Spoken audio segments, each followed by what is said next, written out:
Hello, welcome to the Steam Release Podcast. I'm your host, Dewey Bear, and joining us today is the Radiant Roadie.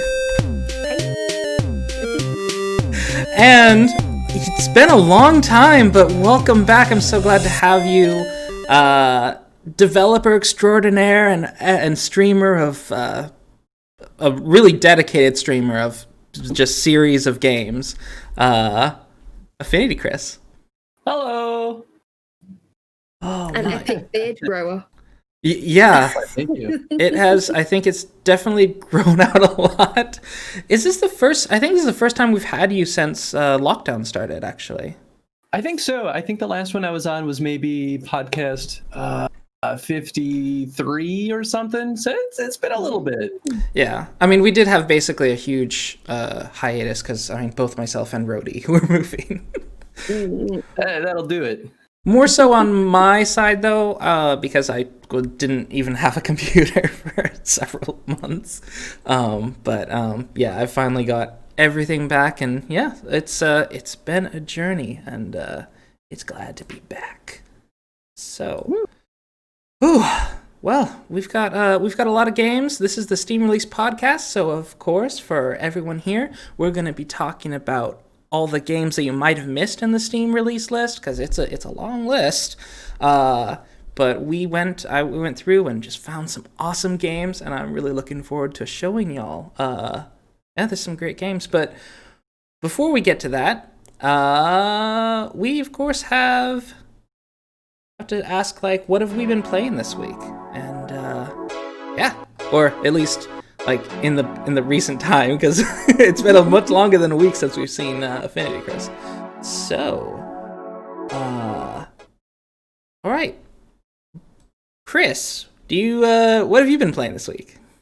So I don't know what did this. Maybe it was the Extra Life stream that I did, but I've been going down the rabbit hole with classic Resident Evil games lately. So I've been going from the original one all the way through. Right now I'm on 3, and my God, Resident Evil 3, the classic one, it's a mean game. It's just nonstop brutal. I'm like, come on, man. Just give me a chance to breathe. Yeah. This is a series of games I don't know if I'll ever get around to. Just because, yeah.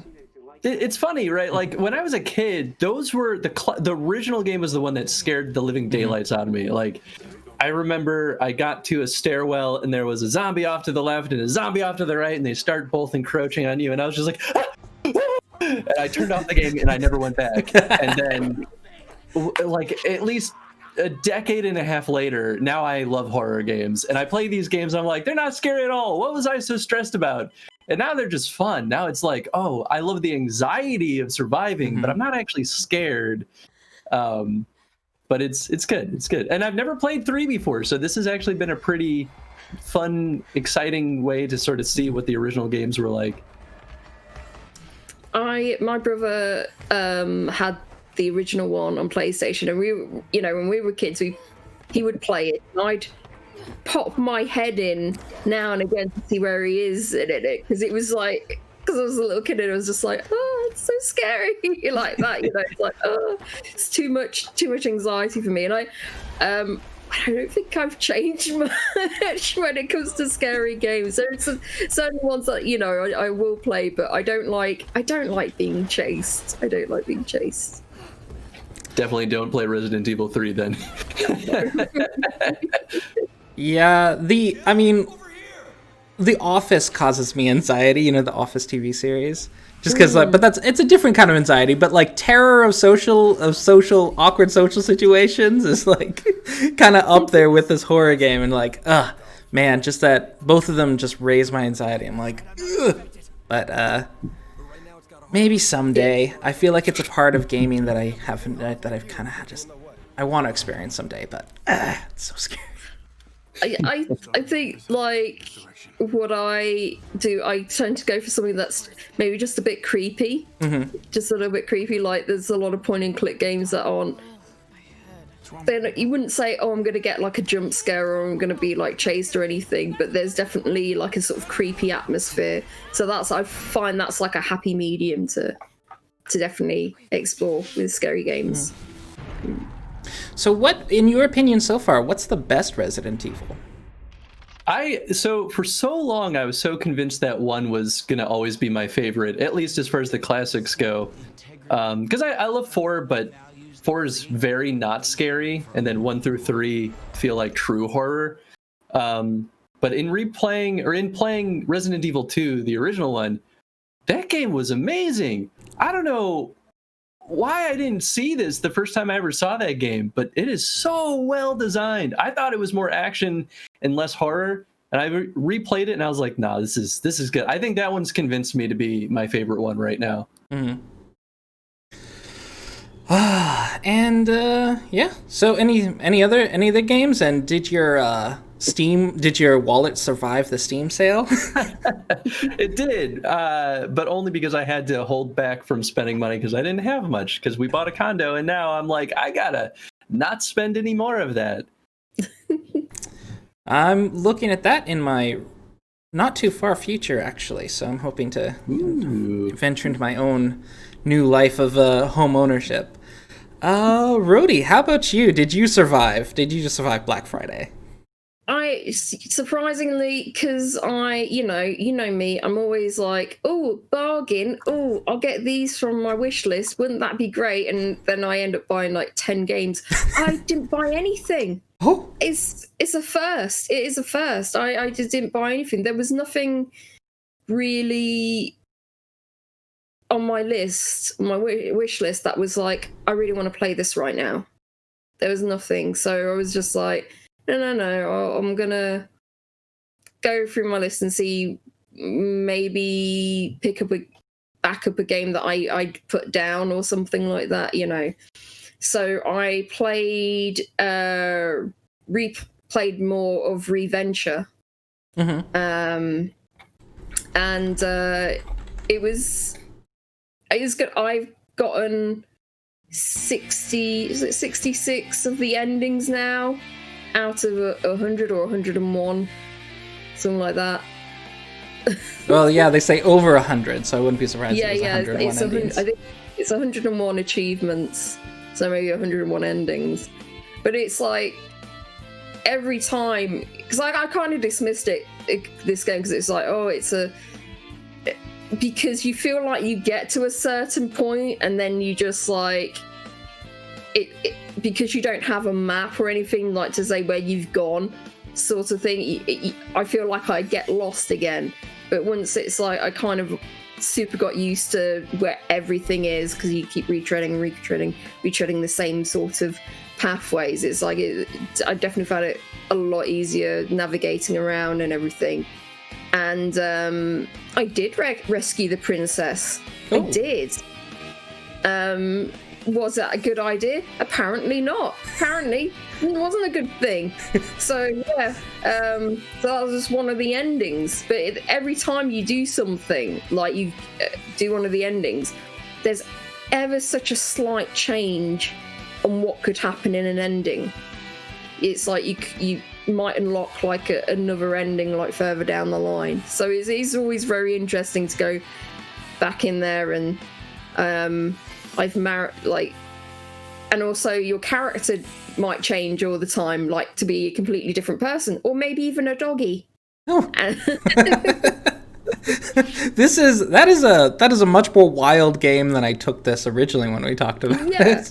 Completely. I've ousted the ruler who gave me the quest to rescue his daughter in the first place. So it's like, you know, it's amazing on how, like, what can happen in the game. It's really good.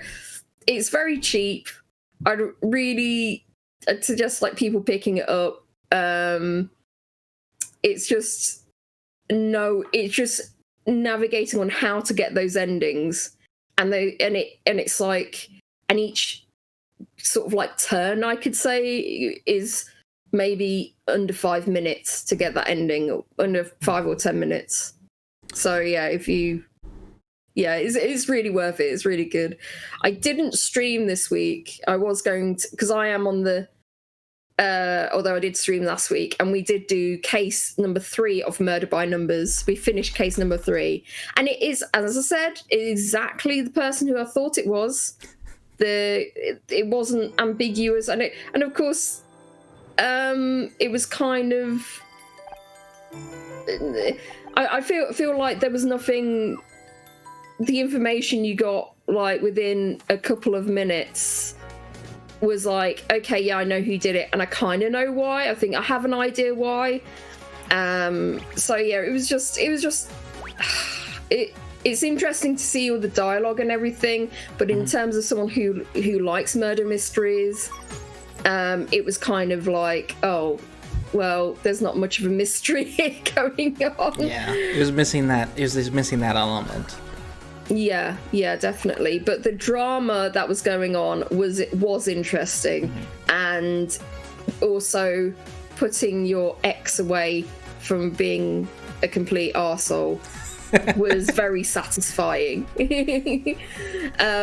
So I'm curious as to what's going to happen in the final chapter, because there was like 3 storylines going through the third case, and there is one overarching storyline that goes on because the little robot scout, he wants to know who his creators are, and what happened with him, and so that got more information in case 3, and so you're finding out what's going to happen with that in case 4. So yeah, I'm looking forward to getting back to streaming hopefully this week and hopefully finishing it.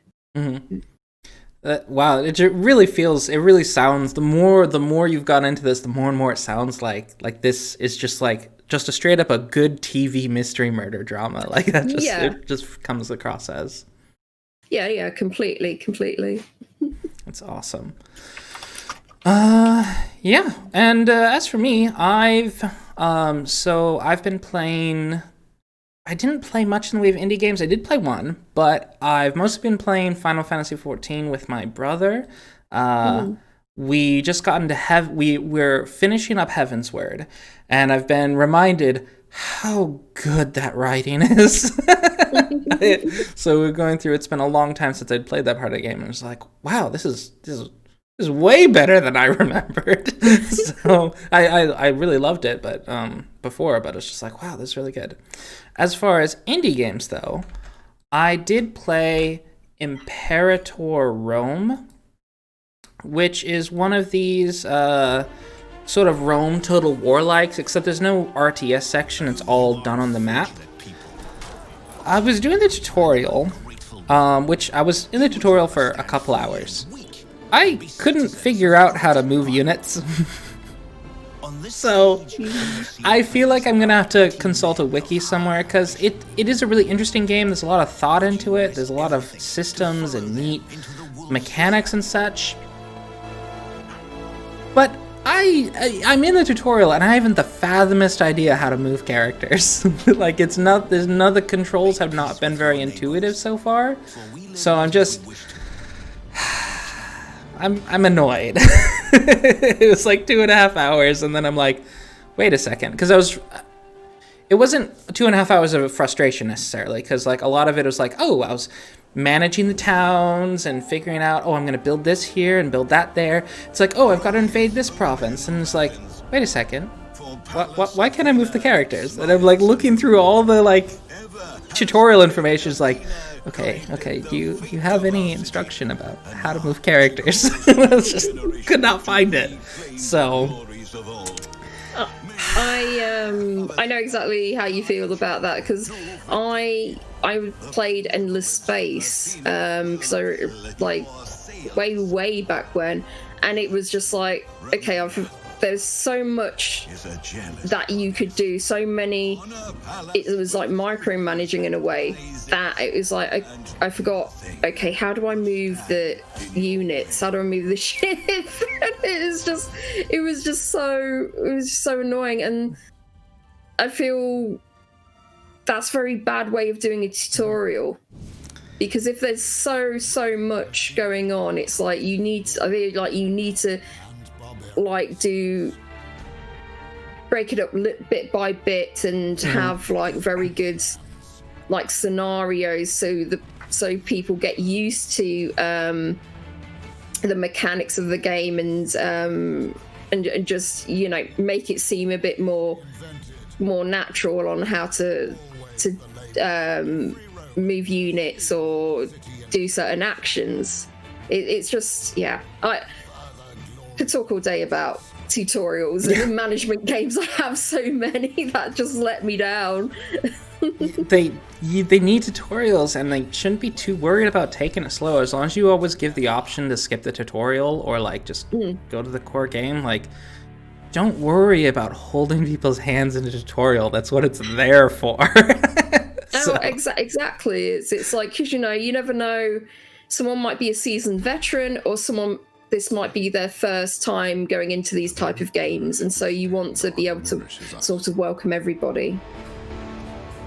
Yeah, and as Godless Weep said, yeah, Paradox Games basically released in beta. That is true. This one was early access, and then it finally did release on April 25th, 2019. And they still didn't fix the tutorial issues. And so I went through looking, I even went to the forums, and like there's still a lot of people like, how do you do this? So I was like, oh, it's not just me. I'm not the idiot. Anyway, it's still a game that's really interesting. As a geography nerd, I'm so into just how like tiny they make the provinces, and it's very specific locations that, you know, I know about because I'm also kind of a history nerd. So I'm like, oh, they have that. That's so cool. But yeah, it's a great game. If I could just get past the tutorial, I'm sure it'll be a great game. So, all right. I did buy some stuff, in a big role reversal between me and Rhodey. I did buy some stuff on a sale. And notably, I got Golf Around. So this one officially came out on December 4th, 2020, finally. Which, did I include this in the release list? I don't know if I did. I just realized it came out this week. Anyhow, but so I did buy this. I'm looking forward to playing it because it's like golf with your friends, and I loved Golf with Your Friends. So I got to see if this one's better or not. And if it is, I'm going to try to convince my friends to pick it up. I bought it for $1, but it's normally $4, so it's not a big deal. You did include it on the list, so. Oh, I did. Okay. Yes. Darn it. And finally, not for myself, but I bought this as a gift for my brother, is Edge of Eternity. We have not talked about this game because it is in early access and has been in early access since 2018. But they are now up to 5 of the 8 chapters of the story. It's a Final Fantasy like, basically. It's made by a small dev team, and it's just like their take on a sort of a Final Fantasy universe, and it's really cool. My brother's been wanting it, so I bought it for him, and the first 5 chapters are out, and so I'm gonna find out what he thinks of the game. So I know he was just like, what? Oh my gosh. So this was his early Christmas present. Oh, nice. So, yep. And yeah, that's what I did. That's what I did. So next we have we're up to the release list. No catch up this week because we took a break for Thanksgiving. So next is our hidden gems. Alrighty, and so first, starting, we have Monday, November 23rd. There's so many games with Chronicle. I was typing it in, it's like, nope, that's not gonna find it. Alright, Chronicle Unit 8. A high-action bullet hell arcade shooter with roguelike elements and destructible bullets. Blast your way through enemies and bosses to ultimately reach and attempt to take down the great space pirate himself. So this one is like a shmup, but something that I sort of noticed about it is that it's got a very interesting build grid where you have like this branching tree and you select different upgrades, etc. It's got but there's also a lot of story content, which I think is cool. Because, yeah, a lot of shmups do story content, but I have to say I like their sort of RPG-like presentation of it. Oh, yeah, that's interesting if it's like done in an RPG style. The artwork for me though looks very flat. I have to say, I'm not a big fan of the way it looks. But that's just me. Yeah, yeah. It is a fairly flat art style. They could do with having added a bit more depth, but it does. The one plus with it being a shmup, it is fairly visible. Like, it's fairly easy to tell where the bullets are and where the vehicles are, and they kept the bullets small. So there's just like tips of that. I think the UI could use more texture as well. But yeah, it looks nice. It's by Static City Games. And it's mostly positive at 75% with 16 users, and it's £11.39. Are you a big shmups player, AffinityChris? What's your stance on them? I like a good shmup here and there. I feel like the RPG elements of this definitely compel me, but I think my issue with the art style is that it's inconsistent. They have like full resolution, then they have like 16-bit, then they have like big bulky like giant pixels. So I'm like, that's the part that makes me feel like it looks unpolished. But if it plays well, like I don't really seek out shmups, but if they fall in my lap, I can get absorbed into them for a decent bit. Yeah. Oh, sorry, go ahead.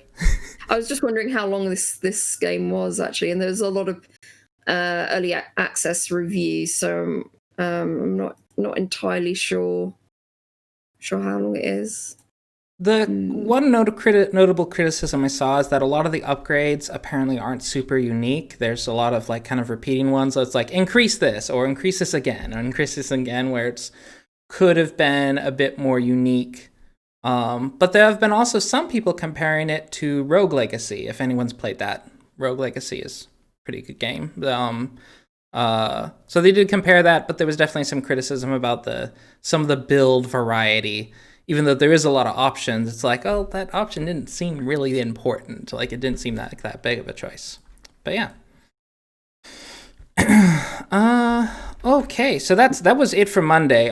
So for the show for the week, this week was during the Black Friday sale, so there weren't too many releases. Most of the releases are going to be next week.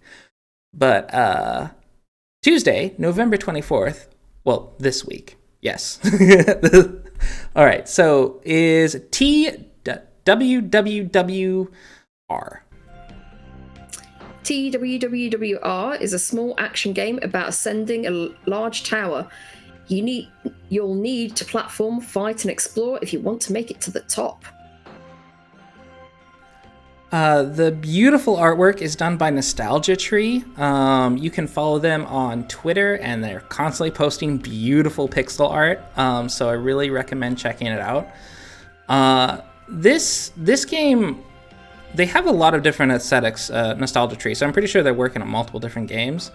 This game, I feel like, doesn't showcase my favorite examples of their aesthetic, but it's still like very good looking, especially if you open it up in full screen. Yeah, it's nice. Yeah, I love the way this game looks. I don't know, like it reminds me of the kind slightly of the 3DS kind of games. There's certain like background things that reminds me of it. So and the aspect ratio. Yeah, it's quite nice. Yeah, it's only £2.89. That says it takes around 1 to 2 hours to finish. So yeah, it's a nice short game. I think it's like priced appropriately as well. And currently it stands at 100% positive with 10 users. Yeah. It's $3.99 US. Oh, and the developer, so the artist is Nostalgia Tree. The developer is Faxstock, and they are both from Norway. It features, so the controls are really simple. Again, like kind of harking back to the mobile, like DS controls. It's arrow keys, jump, shoot, and then it has like 15 trinkets, 5 different areas to explore. So yeah, it's a fairly small in scope, and yeah, I am glad that they just post the duration just right there. That is nice. Does this artwork appeal to you more, AffinityChris, would you say? Oh my god, it's so much better. Yeah. It's beautiful. It's consistent. It has style. These are some good artists. Yeah, I really like the character as well. It's so cute. Yeah, it's like just a little girl in her like raincoat. Yeah, rubber raincoat. Yeah. So funny thing, locally where I grew up, raincoats are called rubbers. I've learned in other parts of the country and in Europe that doesn't mean the same thing. So even when I moved just to Seattle, I just mentioned that about a raincoat, and then like, because I was talking about the raincoat, and someone was like, "Excuse me?" It's just like, what? It's like, yeah, I had to set my rubbers out to dry. Oh my god.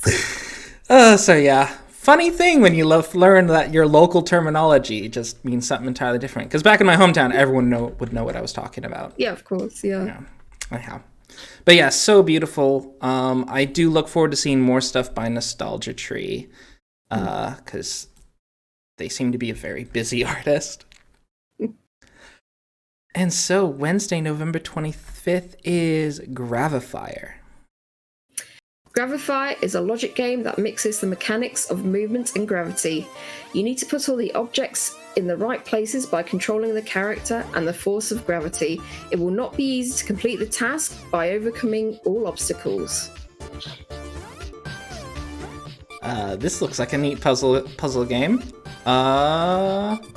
Yeah, this is actually by, we talked about this developer before. This is by the Potata Company, which is a Russian developer. They made another game. If you look over that one, let me see. Yeah, so they made the game Potata. That's their first game, Fairy Flower, which I wasn't as impressed with the artwork there, but this one, really good art. Oh yeah, like I'm just looking at the past game that I don't know, there's nice things about it, but also it's like very busy, but I still quite like it.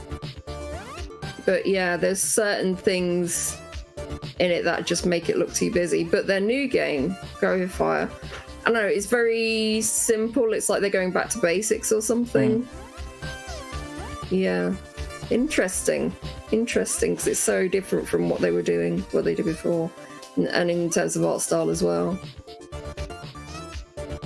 Kind of shows the best way with indie development, where you just kind of take a little concept where this is just change the direction of gravity, and you can base an entire game around that that concept, having the 4 different directions of gravity.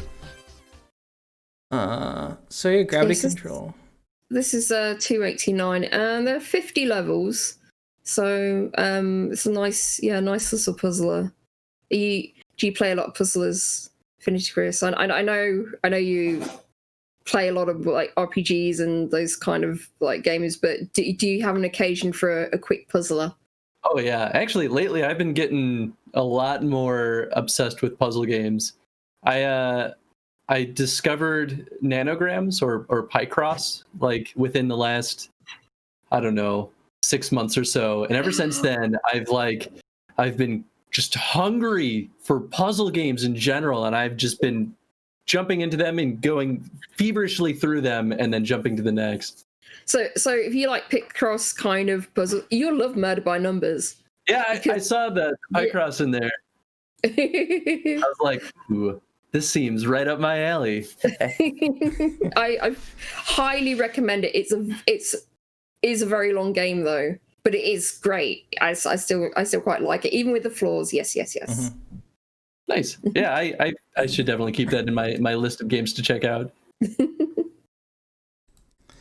Right, and yeah, Alrighty, so that was GraviFire. It is $3.99 US, and as you mentioned, it was like $2.50. Yeah, £2.50. $2.89, something like that. Yeah.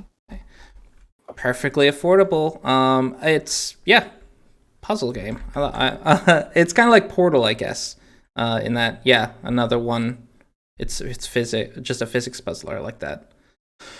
Our next title is Bob Help Them. Bob Help Them is a timed-based game where your goal is to help all NPCs before the timer ends. This reminds me of one of those game I played where everything that could go wrong went wrong. Basically, it's like you went from one disaster to the other. There's just this guy walking, and he would like drink. So, I'm going to drink something from the well. Oh, the well's poisoned. Oh, I've got to go and get an antidote. And you go to the hospital, and they're like, yeah, well, we'll give you this medicine, and the medicine like makes you need to go to the toilet. So then you try to go to the toilet, and then there's like a big octopus monster that gets you instead, and then you're drowning. So yeah, it's like that. You're on a timer, and you have to try and stop yourself from dying each time. So yeah, that's what this reminds me of. Yeah, frantic task game. Those are always really. This I feel like is a stress simulator, at least for me. Yeah. I'm not a super big fan of timers in games, especially when I can't like control it. But I do also get that then it becomes a game of efficiency, and then you're just playing it over and over to get everything to happen within that period of time they need it to. This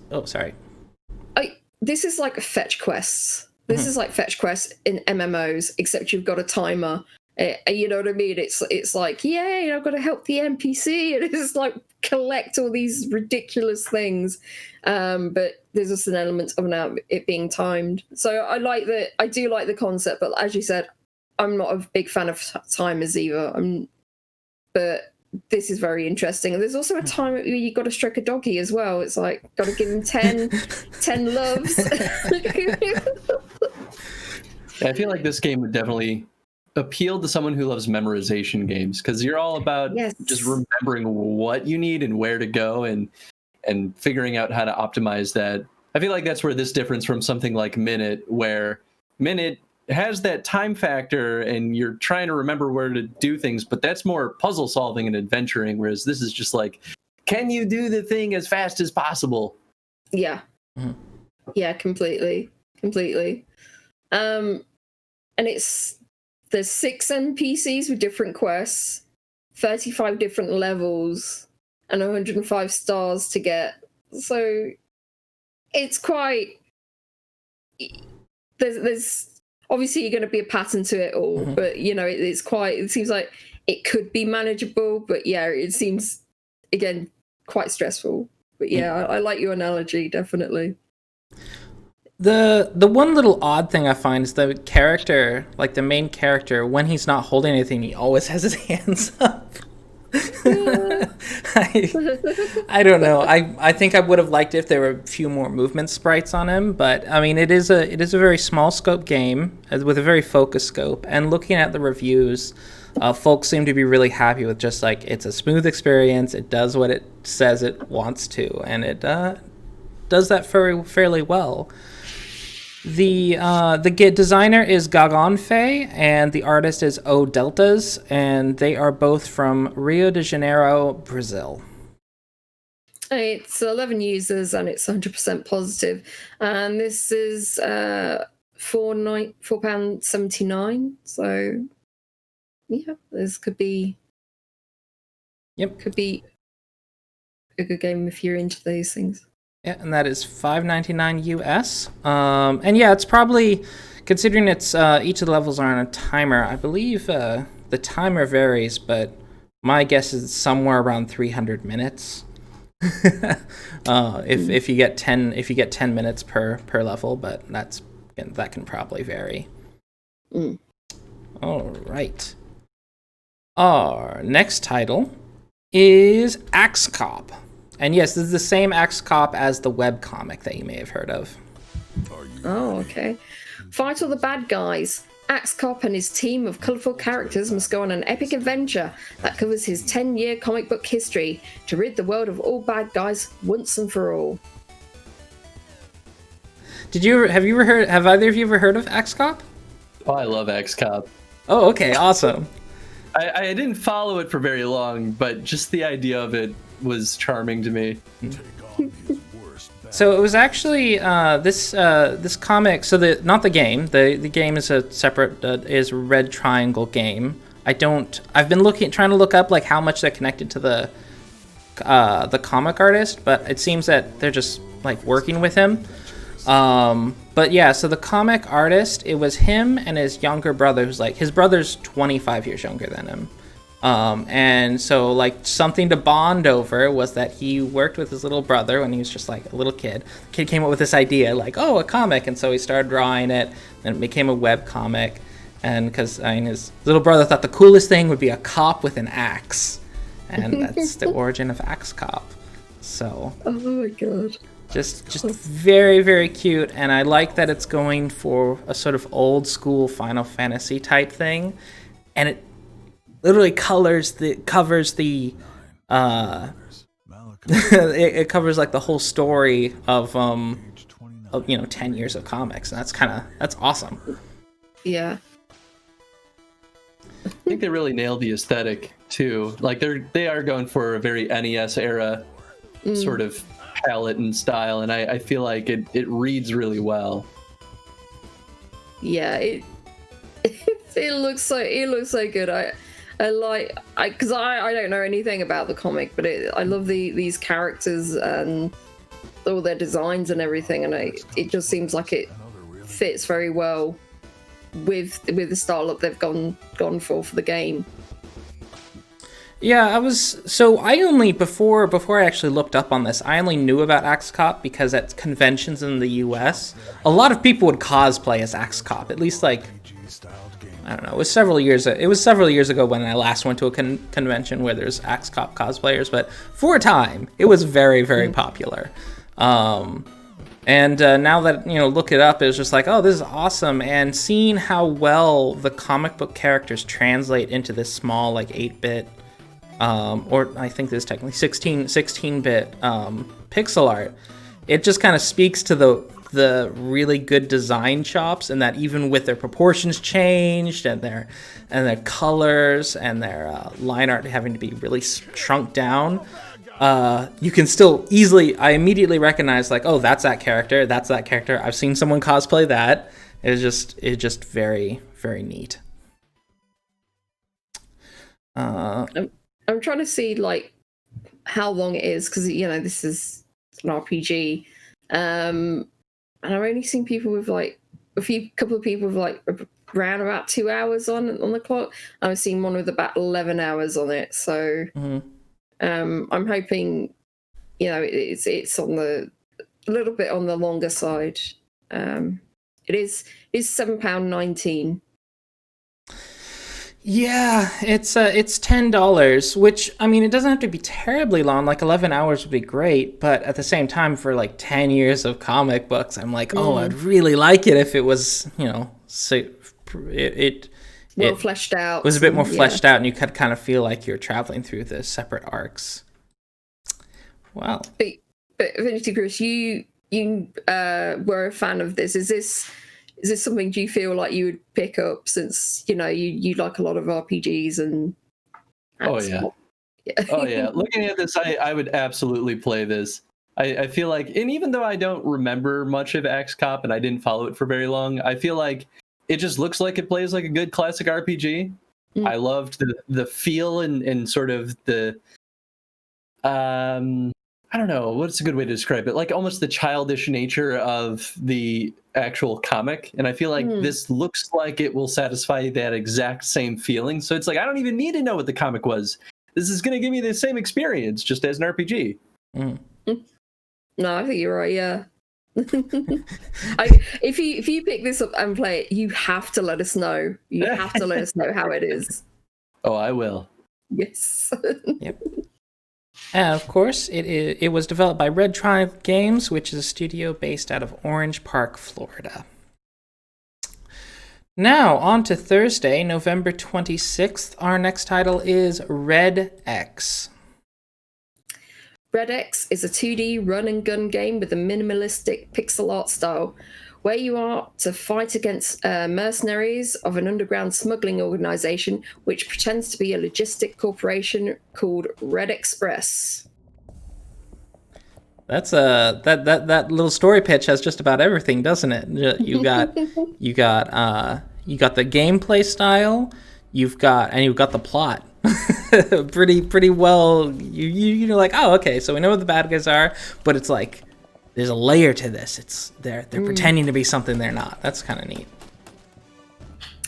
I'm just looking at the trailer.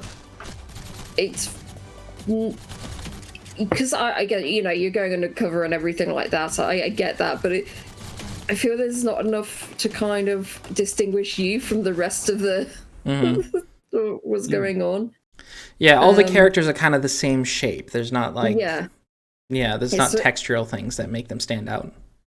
Yeah, and I'm not sure what they're showing in the trailer, which I think is quite bad. They're not showing enough different locations. So they've shown that the box crate places like a few times, and it's like, come on, show a few more environments at least. So yeah, I would have liked to, if there are like different environments, I would have liked to have seen that shown in the trailer a lot more. Yeah, I actually feel like the tag of run and gun might be a little misleading to this, because it makes it feel like there should be this constant scrolling environment, but looking at the screenshot in the trailer, I think it's just like a chunk of each level, and you go through multiple waves in each of those levels. So it's really more of a defense game than a run and gun, which is still okay. Like, there's nothing wrong with that. But I think, to your point, Rody, I think the environments are probably just small, and this might be most of them, and it's just multiple waves in that same space. Yeah, I'm counting 4 different environments, I think. The environment art is very well done. I actually like the environment art a lot more than the character art. I'm not too big a fan of the character art, but the environment art and the vehicles are very interesting. I'm not sure how many different types of units there are. But sorry, the ones where it's in the buildings, I really like. I really like that background art. But when it's outside, it doesn't look very interesting at all. It looks very basic, I feel. Yeah, I think the indoor art is better, like the blue sector and the red sector. Oh, maybe that's the same level. Maybe that's on the same level, though, if you have the blue sector. It looks like there's a green sector, too. There might only be 3 levels on this game. Yep. It is only $3.99, so with it being a fairly small game, that doesn't mean it's not charging too much at $3.99. Yeah, it's only $2.89, and it seems to function very well, and it's a shorter experience. So yeah, it's it can't. I'm going to say it does what it says it does, but it's not really a run and gun. As you said, it's kind of like more of a defense game. But yeah, it's interesting. And this is the first game by Fremone on Steam. Our next title is from Friday, November 27th. Actually, really want to hear Rhodey's thoughts on this one. Dr. Taylor's Story? Field Hospital, Dr. Taylor's Story. Field Hospital is a narrative-driven game about hard decisions. Decide who requires treatment the most, use any available information, family status, criminal records, or medical testing, face consequences, find clues, and investigate the tangled case of Dr. Taylor. I'm just trying to. What it's like that Papers, Please kind of game. This is almost more overtly a moral quandary, though, than Papers, Please. This is like, who deserves to live or die? Oh. Yeah. Completely, yeah. You're running triage, which is, that's a really interesting, it's not a quandary, it's a quandary, thankfully, most people never have to deal with, whereas, well, I mean, same with Papers, Please. Like, that, but I feel like Papers, Please is a more common decision nowadays. It's like, okay, except it's mostly done in lawyers' offices, like, or okay, who has the qualifications to get this many number of visa entries, etc. But yeah, with this triage, like, this was a major reality for wartime, and it's an interesting narrative choice. Yeah, it's. See, I like and I don't like those kind of Papers, Please sorts of games, because it's like, I feel you only get like sort of snippets of stories, whereas I like to play through like a full, robust narrative. Do you get me? You know what I mean? Because you're getting someone's backstory, but you're not playing through like this big like narrative of a game and everything. So I prefer those sorts of things. And I also hate being made to feel like you're the bad guy if you've done something like wrong. You know what I mean? It's like I have enough consequences to face in my real life. I don't really want to be made to feel really, really bad about something. So I think for me it's I need to, when I play games, I want to feel pretty good, you know? I don't think this is a game about like making you feel great about your decisions, because it seems a lot of it's like, okay, so I can save this person's life or this person can lose an arm. Yeah. Or sometimes it's like, well, you save this person when you probably should have saved that person instead. It's like, oh no, why can't it be both? Yeah, it's pretty sad, but I like about this game, it says at the end, it says, "Good luck, Doctor." It's like, oh my god. Yep. It's only £5.19, so I think, you know, this, if you really enjoyed Papers, Please, this might be for you. How do you feel with AffinityChris? Is it something? Did you play Papers, Please, and what are your opinions on these kind of choices matter kind of games? I love feeling like shit when I play games. Please lay it on me. This is definitely my kind of game. I don't think it has the time stress that Papers, Please probably does, but I think it still has the moral weight of your actions that Papers, Please does.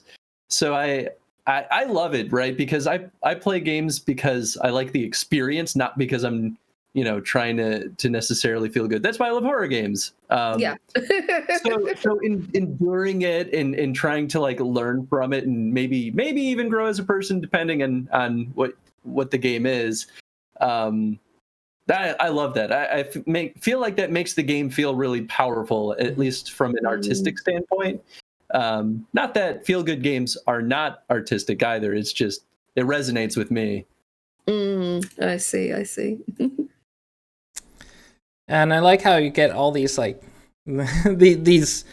I feel like it adds a heavier impact where you have this little photo of every single person, and it's like them in their uniform, and you're like, no. Yeah. And it includes stuff like family information. That's stuff you're taking into account. Like, oh, this person has like 6 kids back home, and then this other person's like, oh, they're kind of lonely, but they have like, you know, they've done a lot of really good things, or so you're just with like, oh no.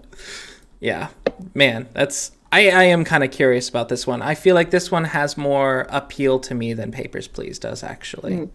Oh, okay. So, is it going on your wish list? Yeah, quite possibly. I'll have to think about it. But yeah, this is developed by Guard Interactive, which is a small studio of 2 devs out of Kiev, Ukraine. Our next title is Monday, November 30th, The Tides of Time.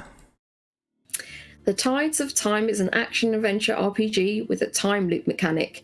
You are Charlie, who is the only one able to solve the strange things happening at the Day of the Red Sun. Oh, really interesting minimalist art style, and clearly an appreciator of Final Fantasy. I saw that black chocobo mount. Yeah.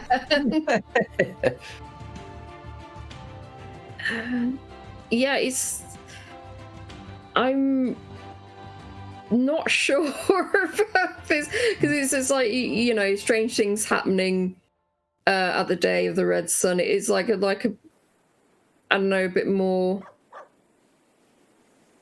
background on who Charlie is, or what is he, so he's born in a village or something, or did he, it's a bit,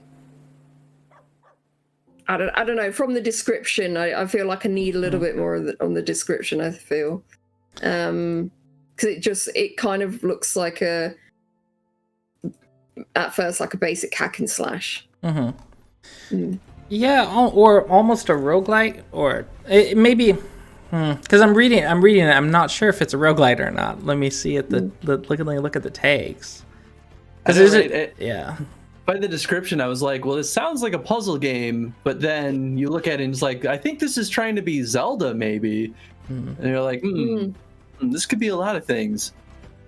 Yeah. That's why I'm confused as to, you know, what's going on, what's happening. I do like the very minimalist art style.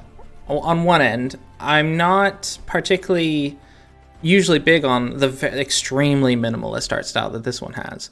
But the imagination that I'm seeing in sort of the character designs and like what sort of creatures you run across, there's a lot of imagination. So it kind of takes this art style to a lot of places where, it kind of takes advantage of it. It's I don't know.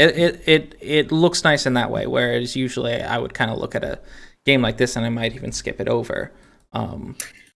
So I like the style of it, the drawings and everything. What I don't like is the color palette. That's my problem. It's very tan. Yeah. There's brown. There's lots of brown. Kavika says it reminds him of Merlin's Revenge. Okay. What is Merlin's Revenge? Oh, it's not on Steam, so I'm gonna have to look this up. I don't know what that is. Does this art style click with you, AffinityChris? So I'm sort of in the middle with the art style. I like the simplicity of it, but at the same time, the way things kind of move and feel seem pretty unrefined. So it feels like someone who had a really good idea of style but didn't quite nail it. But it doesn't really push me away. Honestly, I look at this game and if it fell into my library, I'd be like, yeah, let's boot it up. It seems like a fun, quick game that'll satisfy a very similar Zelda adventure-y kind of feel. And I've played much uglier games that were adventure like this that scratched the itch. So I feel like this seems pretty worth it to me. Sorry, go ahead. So I was reading the someone's put like a little review down below. It says Tides of Time is a single player action adventure with an unusual concept. After 12 minutes, the game resets and you have to start all over again. So it's it's like that game that came out last year. I know what you're talking about. Yeah. Is it the Outer Wilds? Something like that? No. But yeah, it's like 3D first person. It's first person, not a shooter, obviously, but you go out into space because the sun like explodes or something like that. So yeah, it's so you've only got a certain amount of time to figure out what's going on. and you restart and you restart. So it's a bit like that, I imagine. So yeah. I suppose this game, whether it really sells it is, if is the progression just you gaining knowledge about how the world works every 12 minutes, or is the progression that there's like you perhaps change things, like in the game that you play where there's 101 different endings, like each time you do it, does the world slightly change, or is it more about is it more just about learning knowledge? Because there's what's that there's that murder mystery game in a hotel, Sexy Brutale, I think. Oh yeah, I've played that. Yeah, you get more knowledge of the who's doing what, who's murdering who, and the overall arc of what's actually going on in this hotel. Each time you do it, you go over it. Which that game is fantastic. I've watched some folks stream it. I don't think it's my type of game, but it's very entertaining to watch people figure it out. Terrible name. Frustrating, terribly frustrating as well. But it's good, but yeah, there's certain bits that are a bit frustrating, especially if it's like you get to a certain point and it's like, oh, I just missed this bit, or I didn't do this bit, and you got to go back and then back and back. So yeah. All right, and this is 10% off. Tides of Time is 10% off for $5.39, and it is developed by Ohana Studio. It is their first game on Steam. It's £4.31. And definitely don't get confused with the Echo the Dolphin game, Tides of Time. Oh yeah, that's right. That's also. Oh, yeah. That's the weird Echo game. Mm-hmm. It's real weird. Real weird. Echo the Dolphin. I could never play that game as a kid. I just did not get the controls. All right, Tuesday, December 1st is Millennium Atoll. A single-player sci-fi adventure game where you play as a former child soldier and his son uncovering the largest conspiracy in world history. Yeah, this game is odd. I cannot tell whether this game is set in what world this game is set in. There's just the more I've read reviews and looked at the description, the more it's what is this? Where is this set? What is this? Well, it's a very bizarre setting where it's clearly someone inspired by this world, but it could be I don't know. It's odd. Very imaginative, let's say that. There's some really nice screenshots in this, very the play with light and everything. It's done really well. But I'm not quite sure how the gameplay works on it. You know what I mean? Because I feel like what we've been shown in the trailer is just cutscenes rather than the actual gameplay. So it's yeah, it says it's action adventure, but I get the feeling this is more of a point and click game for some reason. Yeah. Although on the list, on the bigger list, when I open it up, it doesn't have any point and click. It doesn't say point and click at all. But yeah. So I'm curious, and there's no reviews I can see, or even I don't think there's no just anyone speaking in the discussion pages either. Weirdly makes me think of and this is a callback to an old game. The gameplay makes me imagine that it plays like Another World. Yeah. The Eric Chahi game from 1991. It's like a point and click adventure sort of, but more just adventure. It also controls super weird, but it's a really interesting puzzle game. Yeah, because you have to make sure you do there's a certain amount of actions you have to take, and you've got to, it's don't jump down there. You actually have got to jump up here, otherwise this happens. Yeah, that was a very interesting game when that first came out. That was super weird, but it was really interesting. Yeah. The thing about this game that kind of puts me off a little bit is actually its animation, because it's using pixelated sprites, but it's using full motion animation. So it's like it zooms in and scales up the sprites, and it's like that's not how sprites work. No, stop it, please. Yeah, the in stills it looks fine, but yeah, the motion I did not very much like. Oh yeah, you can see that now. It's slightly sort of wobbles sometimes when it shouldn't. It's weird. And sometimes I think the environment. So in some environments appear to be pixel art, and others don't. I don't think so. So it's just a very interesting art choices. Yeah, not that makes the game bad. It just makes it visually a little confusing.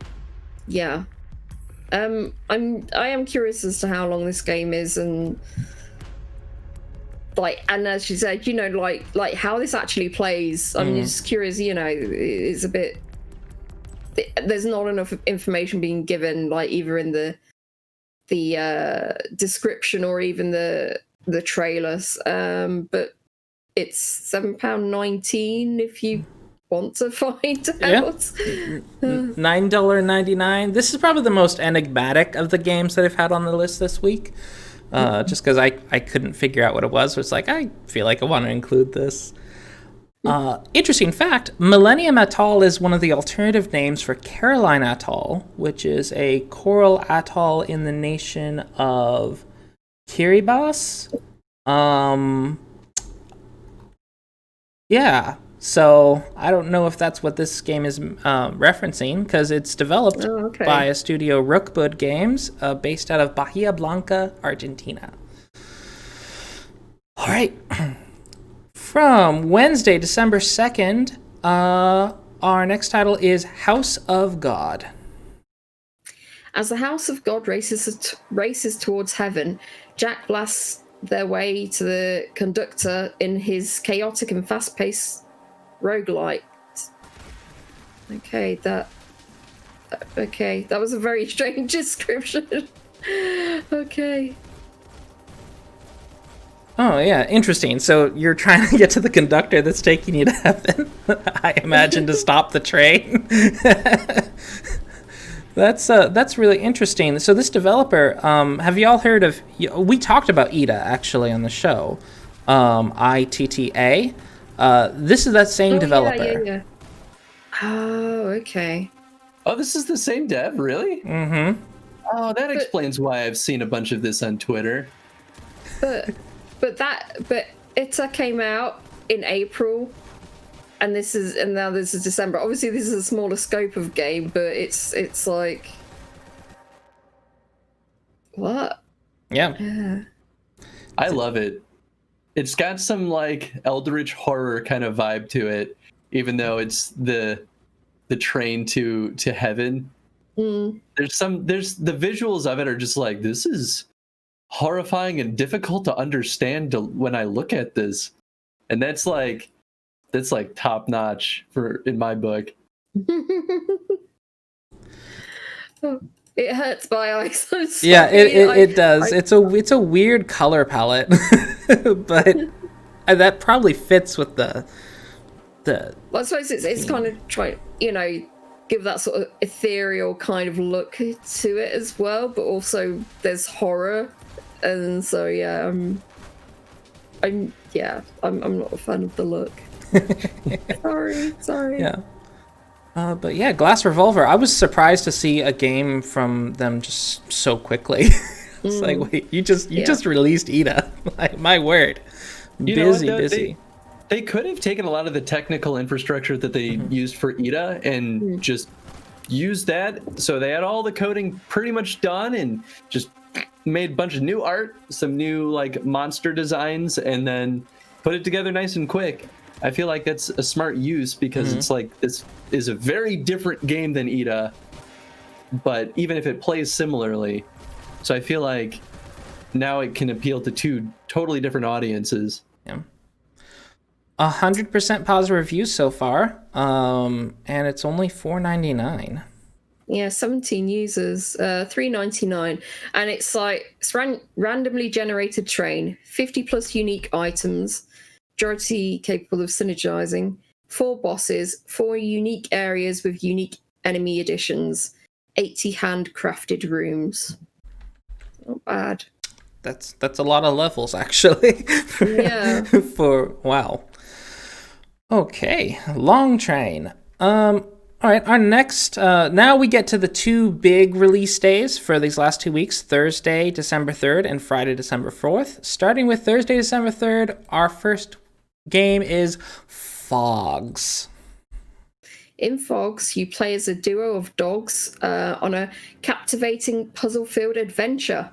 Linked by a stretchy belly, you'll need to bark, bite, and bounce your way through obstacles set across the themed worlds of food, sleep, and play in co-op or single player. Oh, little stretchy doggies doing little things. Doggies. This is the second game in the list today that I only know about because Can You Pet the Dog? The Twitter has tweeted about you can pet the dog, or in this case, you can get pet as the dog in this game. Oh my god. I love that. It reminds me of that cat dog comic, except of course this is two dog heads. Oh my god. I love this. This is like charm set to 10,000. Oh, and he's having a little sleep. Oh, it's so cute. And when they wake up, they're like, "Ow, ow, ow, ow, ow." Oh my god, this is too adorable. I imagine that if you are playing like couch co-op, like someone's gonna get annoyed with the other person. It's like, no, we're going this way. It's like, no, I want to go this way. It's like. It's very whimsical, to be sure. And there is a free demo, which I think is important because this game is $22.49 with 10% off. Hate. But there's so much going on in it, though. You know what I mean? I feel like this is. It's definitely, it seems like a AA. Yeah, it's definitely, I think of the games we talked about today, this is the only one that it would look like, and I was like, oh, this looks like a AA production or something. It's very, very pretty. The animation is so smooth. And the color palette is great. Like every screen has been just kind of a feast for the eyes. Very, very pretty. I like it. It's so cute. I'm absolutely going to go up to Jen after this. Jen's my wife, for anyone that doesn't know, and be like, "Hey, do you wanna play this with me? We can make this a date night thing, please." Yeah. Oh my god! Yeah. Oh my god! I hope you're able to, because it's. I would love to know. I would love to know how this is. This is just. Oh, it's just so adorable.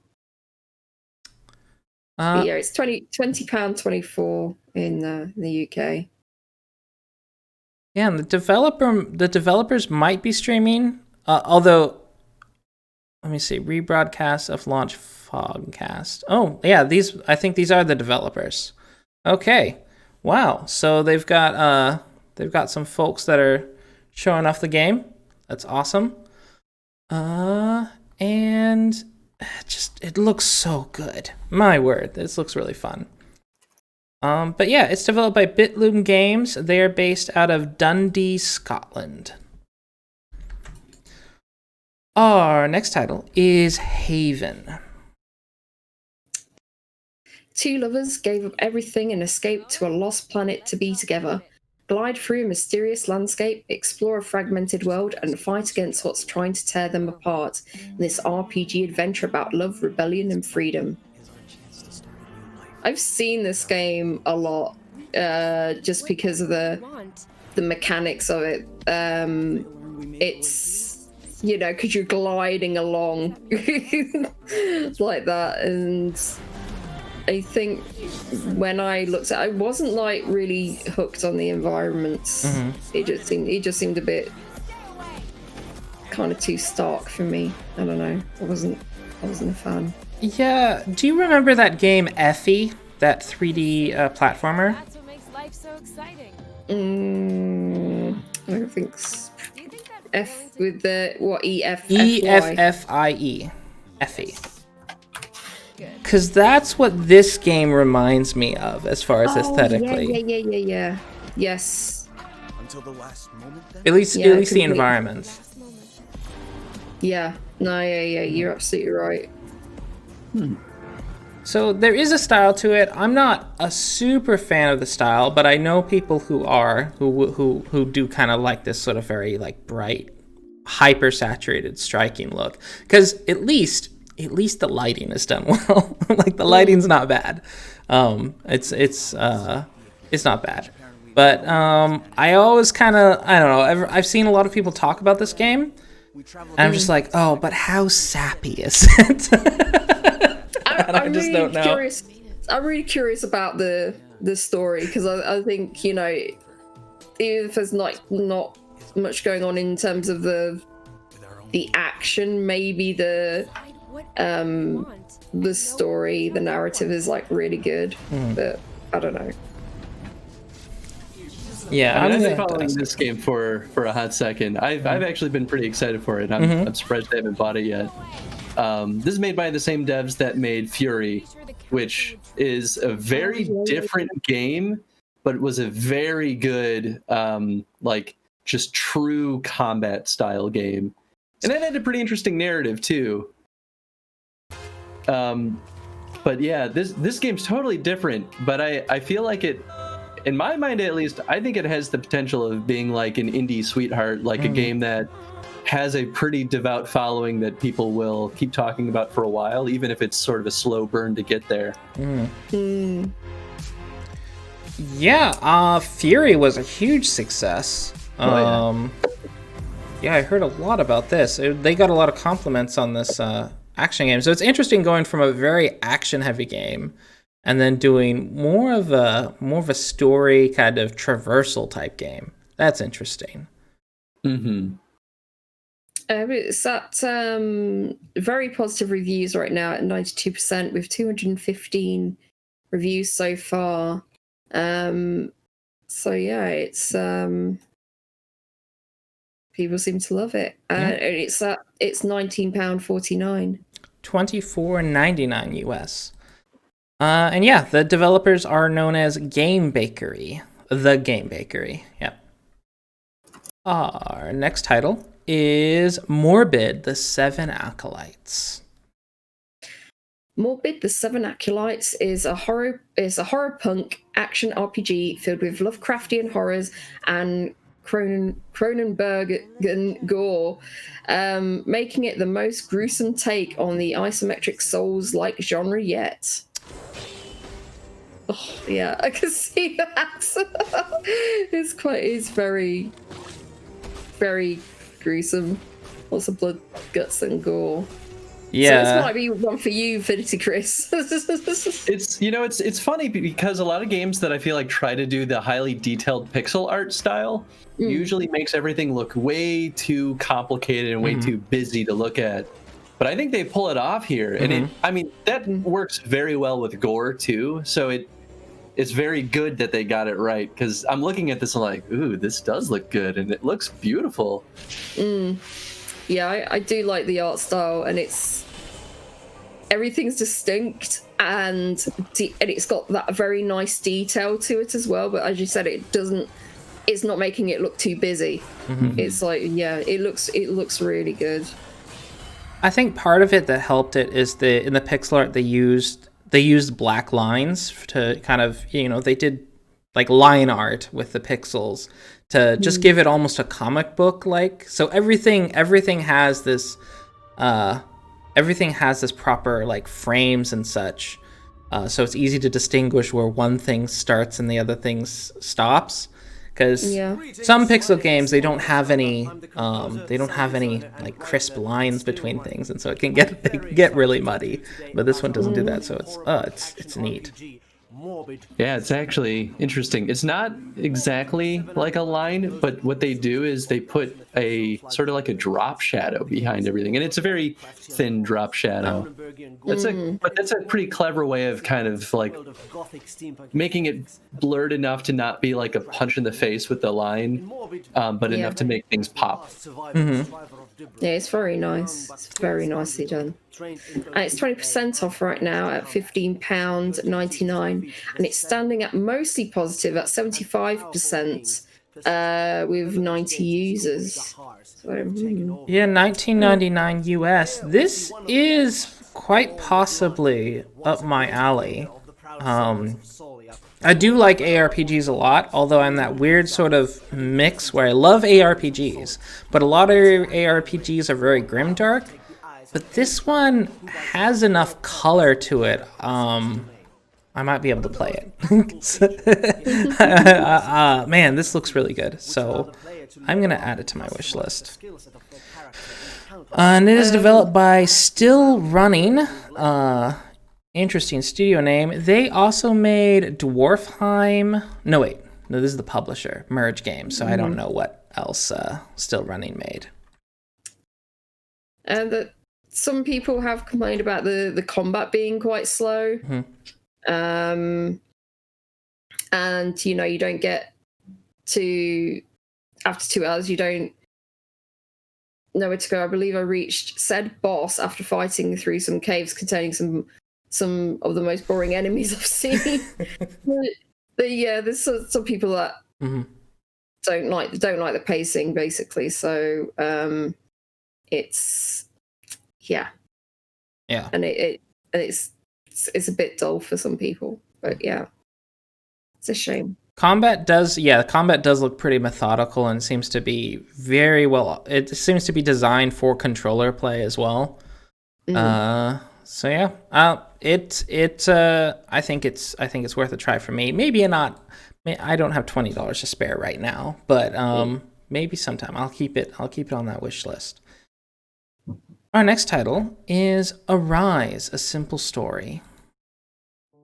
Set out on an emotional journey through the bittersweet lives of two people where memories come alive and time bends to your will. Lose yourself in moments of happiness and overcome every hardship as you relive your life story. A story of joy and sorrow, a simple story. Sorry. So yeah, this seems like it's one of those sort of emotional, almost Journey-esque types games, except you're like in the afterlife. Yeah. Yeah, it looks beautiful. But it seems like quite simple mechanics kind of thing.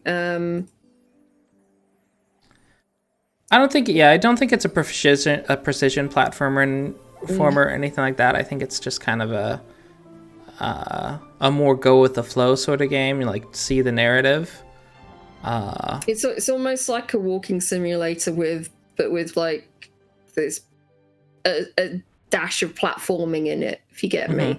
Yeah, that's what I think. I think it's more about just like seeing the sights and such. Especially from the gameplay that I have seen from because they did some gameplay previews of this on YouTube and such, and yeah, that seems to be one of those neat. I think folks who really like the Nordic setting are gonna want to check this one out. I know some folks who are just like Vikings. I'll play it. Yeah, very pretty. Let's see. It's nice. I just think it is a very apparently it's a short game. It's a short game, and it is £15.90. So I think I don't know. I think it'd be difficult to get people to get on board with this, since it's you are really just like going through like a story. So it's like it's almost like a visual novel, like a walking simulator, and you've got to is there enough in there to keep people entertained? If you get me, because I think once you take away things like combat, you have to put enough in there to make people interested. There needs to be like something going on, and I'm wondering if there's enough in there to keep people playing. Someone says, yeah, sure, it's a beautiful looking game. This game is straight up torture, and I'd never recommend it to a human. Harsh. I completed 3 chapters and had enough. If you want a hard, challenging game, then buy it. I waited 1 year for it to leave the epic garbage store, and the wait wasn't worth it, in my opinion. Ooh, that is very harsh. That's very harsh. Wait, so are they calling it a difficult game? Oh yeah, I'm surprised. This game isn't enjoyable at all, and not because of the story, but how the movements, jumping, and how stressful the game is. That's really strange, because it's a completely different contrast for what they're showing in the trailer. Yeah, that is interesting. There's another person who kind of brings it up, and like they call the difficulty normal/annoying. Like, what? Okay, so this is very different from the stuff that I've seen on YouTube. Huh. Now I'm more intrigued. But it's it's only $19.99. Well, no, it's not only. It is $19.99. So not that. Of course, again, this comes up a lot. It's not an unreasonable price for a game. But if it's like possibly pretty short, and of course you have to compete with all the other Steam games. Like most of the Steam games we talked about today have been like under $7. I think also there's, because of the negatives of what people have said, if this isn't a game that you pick up and you play straight away within those 2 weeks, and you don't like it, and then you ask your money back, you have just dropped, like just over 15 quid for the game that you might not enjoy. And that's a problem that I find with Steam. It's like, oh yeah, this game is interesting, but then you're playing through like your backlog of games. It's not necessarily you're going to buy a game and then you play it straight away. So I think, this another reason why people might find it difficult to pick up. Yeah. How are you feeling about this game, AffinityChris? I think it's definitely worth a try. I mean, I think the comparison to Journey is probably the closest that you're going to get to just about describing it to anything else. Like, it's either between Journey and the game, I think it's Never Alone. Mm-hmm. Okay. The sort of Inuit sort of narrative adventure platforming game. At least it has a very similar feel to it in my mind. But I think like it looks like it has a lot of production quality. Like, this is clearly a team of more than just a small handful of people, which is probably why it has the price point that it has.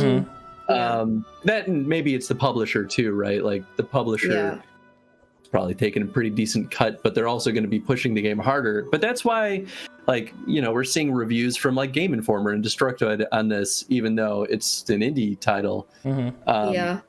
So I don't know. I think in my mind, like, it seems like a game that's about the journey, and that seems pretty compelling to me.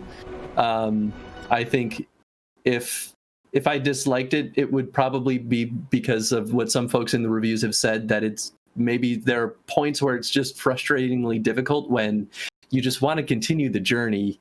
And if the game just like keeps killing you over and over again, just please let me finish the journey. I think it's definitely, I found that with certain narrative games, like that one platform I played where he's got the musical instrument and he's got to try and save the world with only Wander Song. Yes, that one. And there was a point in the game where you're going against like a blizzard, and you had to like jump over this like big chasm, and it was near impossible to do. And I had to keep looking it up because I was thinking I can't be the only one that's really I know I'm not good at platformers at all, but I've gotten this far, so surely what am I? And I had to look it up, and everybody was having problems with this, just like one jump. And it's just like, oh, how frustrating is that? So yeah, I can, if there are a lot of moments like that, then it just annoys it and interrupts the flow of the narrative. If you're also going for a heavy narrative game. Yeah. Yep. I think this one's Arise is going on my wish list. I did really enjoy Never Alone. I actually tested that game, but when it was almost done, I didn't see it in the prototype phase. I tested it towards the end of it, and I really liked Never Alone. So I think I'm down for sort of a story adventure, but yeah, hearing that it is challenging at points does intrigue me more than when I thought it was just a walking simulator. Yeah. So it's sort of funny. I like some folks like negatives. I'm like, oh, really? I do think its marketing needed to portray more of that, like possibly difficult gameplay, though. Definitely. All right, our next title is El Hijo, a Wild West Tale. El Hijo is an exciting spaghetti western stealth game in which you guide a 6-year-old boy on his quest to find his mother. I am now going to look up the meaning of spaghetti western because I've never understood was that the difference between western and spaghetti western. I think spaghetti western. Well, maybe I shouldn't say anything. I'll let you just read what you. And we can learn. We can all learn. Oh, I had no idea. Do tell. So the reason it's called a spaghetti western or a macaroni western is because they are western movies that it's basically western movies that were directed by Italian filmmakers. So most of them are in English, but some of them are in Italian as well. But they're just American westerns, but from the direction of an Italian director. That's really interesting. Okay. I didn't know this was a thing. I knew that there was like a big boom of spaghetti westerns in the 60s. There was a big boom for them back then. But yeah, I didn't know the meaning why it was a spaghetti western and like a western movie. So yeah, interesting. Apparently, Japanese directed westerns are called ramen westerns. Wow. So, I don't know, that's very interesting, because it's like, in the 60s, that's kind of after the point where the western craze was dying out in America. And I think that's probably what caused Italian and Japanese directors to get involved in making westerns, because they're like, wait, where's all our western movies we liked? Because I know that westerns were huge in places like Eastern Europe and Southern Europe and Japan. Like, it was like the iconic American film, and suddenly when American studios stopped making westerns, like, they're like, wait a second, where's our western movies? So that's really cool. I did not know that. We've all learned something. Wow. Okay, so spaghetti western, although the developers of El Hijo are actually from Germany, so maybe it's a bratwurst western. A schnitz no. What's that? Strudel western, yeah. Strudel. So you got to survive the Wild West with the cleverness of a young hero, explore dark monasteries, deserts and boom towns in a spaghetti western world, merge with the shadows to hide from the lawless, solve playfully tricky environmental puzzles, use a playful arsenal of tactical toys to bypass and distract diverse desperados, inspire other children towards a path to freedom, enjoy the gripping storyline of a brave son searching for his mother. Looks like sometimes you even play as the mother in some scenes as well. That I love the art style. It's like very kind of that red, like a lot of the scenes it's like red, it's ochre, that sort of like I don't know, just kind of speaks to you like, oh, this is in the Southwest. Really pretty, and I'm really fascinated to see. I'm fascinated to see how Germans would write a story about a Chicano kid in the Southwest. I was really curious. I love the art style. I'm not a big fan of stealth games though, at all. They really stress me out. But yeah, Ditto. But I do love this look of it. I love it. There's something about the like isometric sort of perspective though that I feel like, at least in my mind, makes it feel like it might be an easier stealth game. And maybe that's a false perception of it, but I don't know. It doesn't look like it'll be too mean at the very least. Yeah. No, I'm not. Yeah, I don't like stealth, but I want to check this game out. So, and I have played some isometric stealth games, and for the most part, there's not been too many levels I remember that were too difficult. So I don't know, just because you have a different vantage, I think it's easier to plan out, and you're like, because you're looking at that point, you're probably looking at timings, and it's like, okay, they go in this loop, I just have to go now, and go at this time, and then stop. So, yeah, all right. It is $17.99 with 10% off. Yeah, there's £16.19. And it stands up mostly positive, with 14 reviews. Yep. So. And the developers, I believe this is actually just 2 people for the most part, 2 devs, one in Berlin and the other in Oldenburg. All right. Our next title is our first free game. Maybe not only, but our first free game, Rekt Crash Test. A high-octane stunt arcade game with an addictive combo and trick-based gameplay set in a retro arena. Get behind the wheel, jump, drift, stunt, and compete with others on the way to the top of the global leaderboard. It's time to get wrecked. So it looks like it could be fun. I think the trailer does a disservice in not letting us see the tricks as they're, uninterrupted. But, for a free game, just an arena, kind of a sandbox to, earn points doing tricks. This reminds me a lot of, there's a PS2 game I played that was kind of like this. Don't remember what it was. But, yeah, this looks like it could be pretty fun. It's, nice little sandbox game, and I aesthetic that we have seen before, but it doesn't matter. It's nice, it functions, and it's free, so I'm all for it.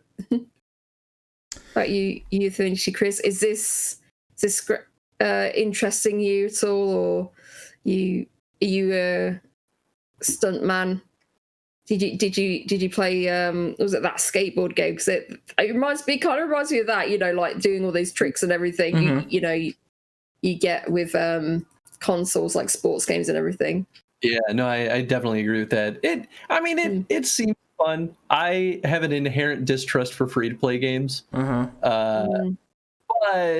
I imagine that the free to play qualities for this one are, if you want to spend money, you buy new cars, and that's pretty much it, I bet. But yeah, I don't know. I mean, there's no reason not to give it a shot. I feel like it looks like it would just kind of get repetitive, since it's a game that sort of relies on bragging rights. Yeah. But it's still cool. If there's like a level editor, then I think that would really sell me. Because then if I could like build an arena and then get to play in that arena with other friends, then that would be like the full package.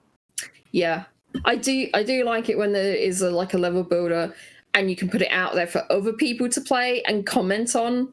Because that, to me, that's quite interesting, because it's like, okay, so how have people gotten on with this? Do they like it? What don't they like about it? So yeah, I like stuff like that. I almost think it's a missed opportunity, in that they could have sold this for, say, $5 and had a and had a workshop, like a games workshop, where then people can like submit their own designs for cars, and they can make their own car designs, they can make their own map designs and share them. There's a lot of games like Golf with Your Friends, Darkest Dungeon, where the workshop is keeping those games alive. And I feel like this type of game would really do well with that. Just really. So in solo, there is solo ride where you can do like a practice and such, and like do tricks and such. But then multi ride, there's 4 different game modes. There's score, so it's all about doing tricks. There's virus, where you spread the infection by crashing into other players. I've played that in some other card games. That's a fantastic game mode. It's basically tag. Checkpoint, first to hit a checkpoint gets a point. Oh, okay. And capture the crown. All right, so they've got a decent number of game modes. So now it's all up to like, do they have a good number of courses? But again, it's free, just as long as it's not predatory. But I've not seen anything in the reviews about microtransactions. Okay, what have you got for us next? Oh yeah, our next title is Phoenix Point, Year 1 edition. The highly anticipated new strategy game from creator of XCOM. Fight tactical battles on procedural maps against a foe that adapts to your tactics. Manage diplomacy and economy on a global scale. Research, explore, overcome. Includes all previously released DLC. It's a whopping 50% off right now at $23.24. I just have to put that in straight away. Yeah, I'm hoping that they had it at 50% off, like since it launched, on the 3rd, because it would really be crappy if it launched at full price for $60 and then you bought it, and then a week later, or like just a few days later, it's 50% Well, the offer off. ends on the 22nd of December, so yeah, it's pretty good. Yeah, it's probably been that price since launch. So of course I'm always a skeptic when I see like from the creator of XCOM. It's like, okay, I need to verify this claim. So I did. He is indeed Julian Gollop. He is a UK developer, and yes, the original creator of XCOM. He opened up a studio in Sofia, Bulgaria. It was Ubisoft Bulgaria. But now he has his own studio, Snapshot Games, also in Bulgaria. So yeah, and this is their first game, I think. They ran a huge crowdfunding campaign on Fig for this one, which Fig is sort of like Kickstarter, except it's actual investment and not just like throwing money at them, which is kind of cool. But they almost raised what, $750,000 to develop this, which is pretty good for a small team. Especially a small team in Bulgaria. Yeah, exactly. Cost of living significantly lower than the rest of Europe. So that's pretty good. I think with the XCOM creator like at the helm, I think you're gonna get a lot of interest for this. It's at 74% positive with 347 reviews so far. I'm kind of curious what the main issues is. People are saying it's insanely easy. And then I'm like, okay, easy for XCOM fans, though. What does that mean? If I don't miss half the time when I have a 95% accuracy, then I'm calling this fake. No, yeah, exactly. Yeah, because I've seen those memes. It's like a famous meme where you're like, the character has the gun pointed at the guy's head like 2 inches away, and it's like 60% chance of hit. It's like, that's BS.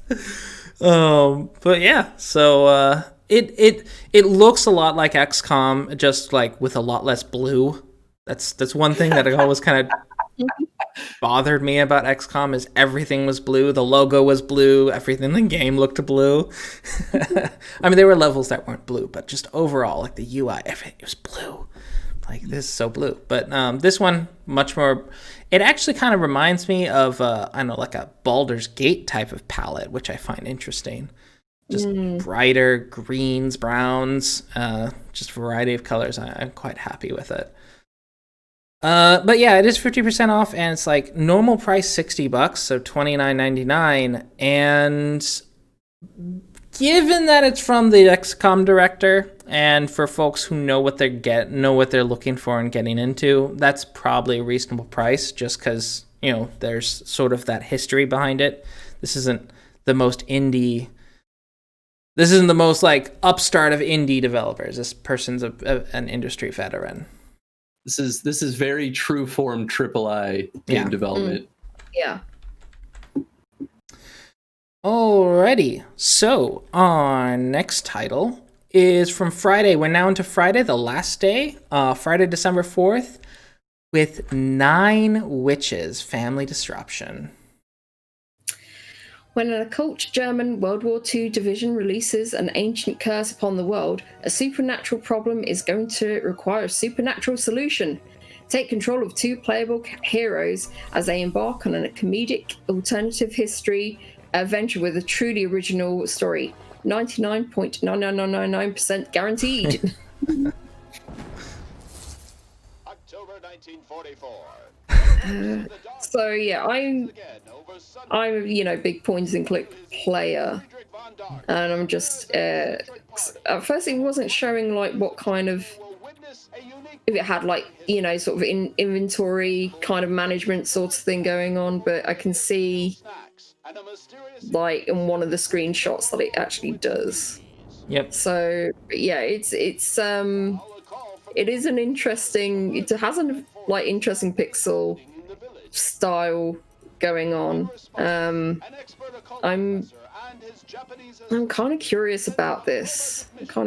But it does, there's something about it that does make it look a little bit muddy, a little bit.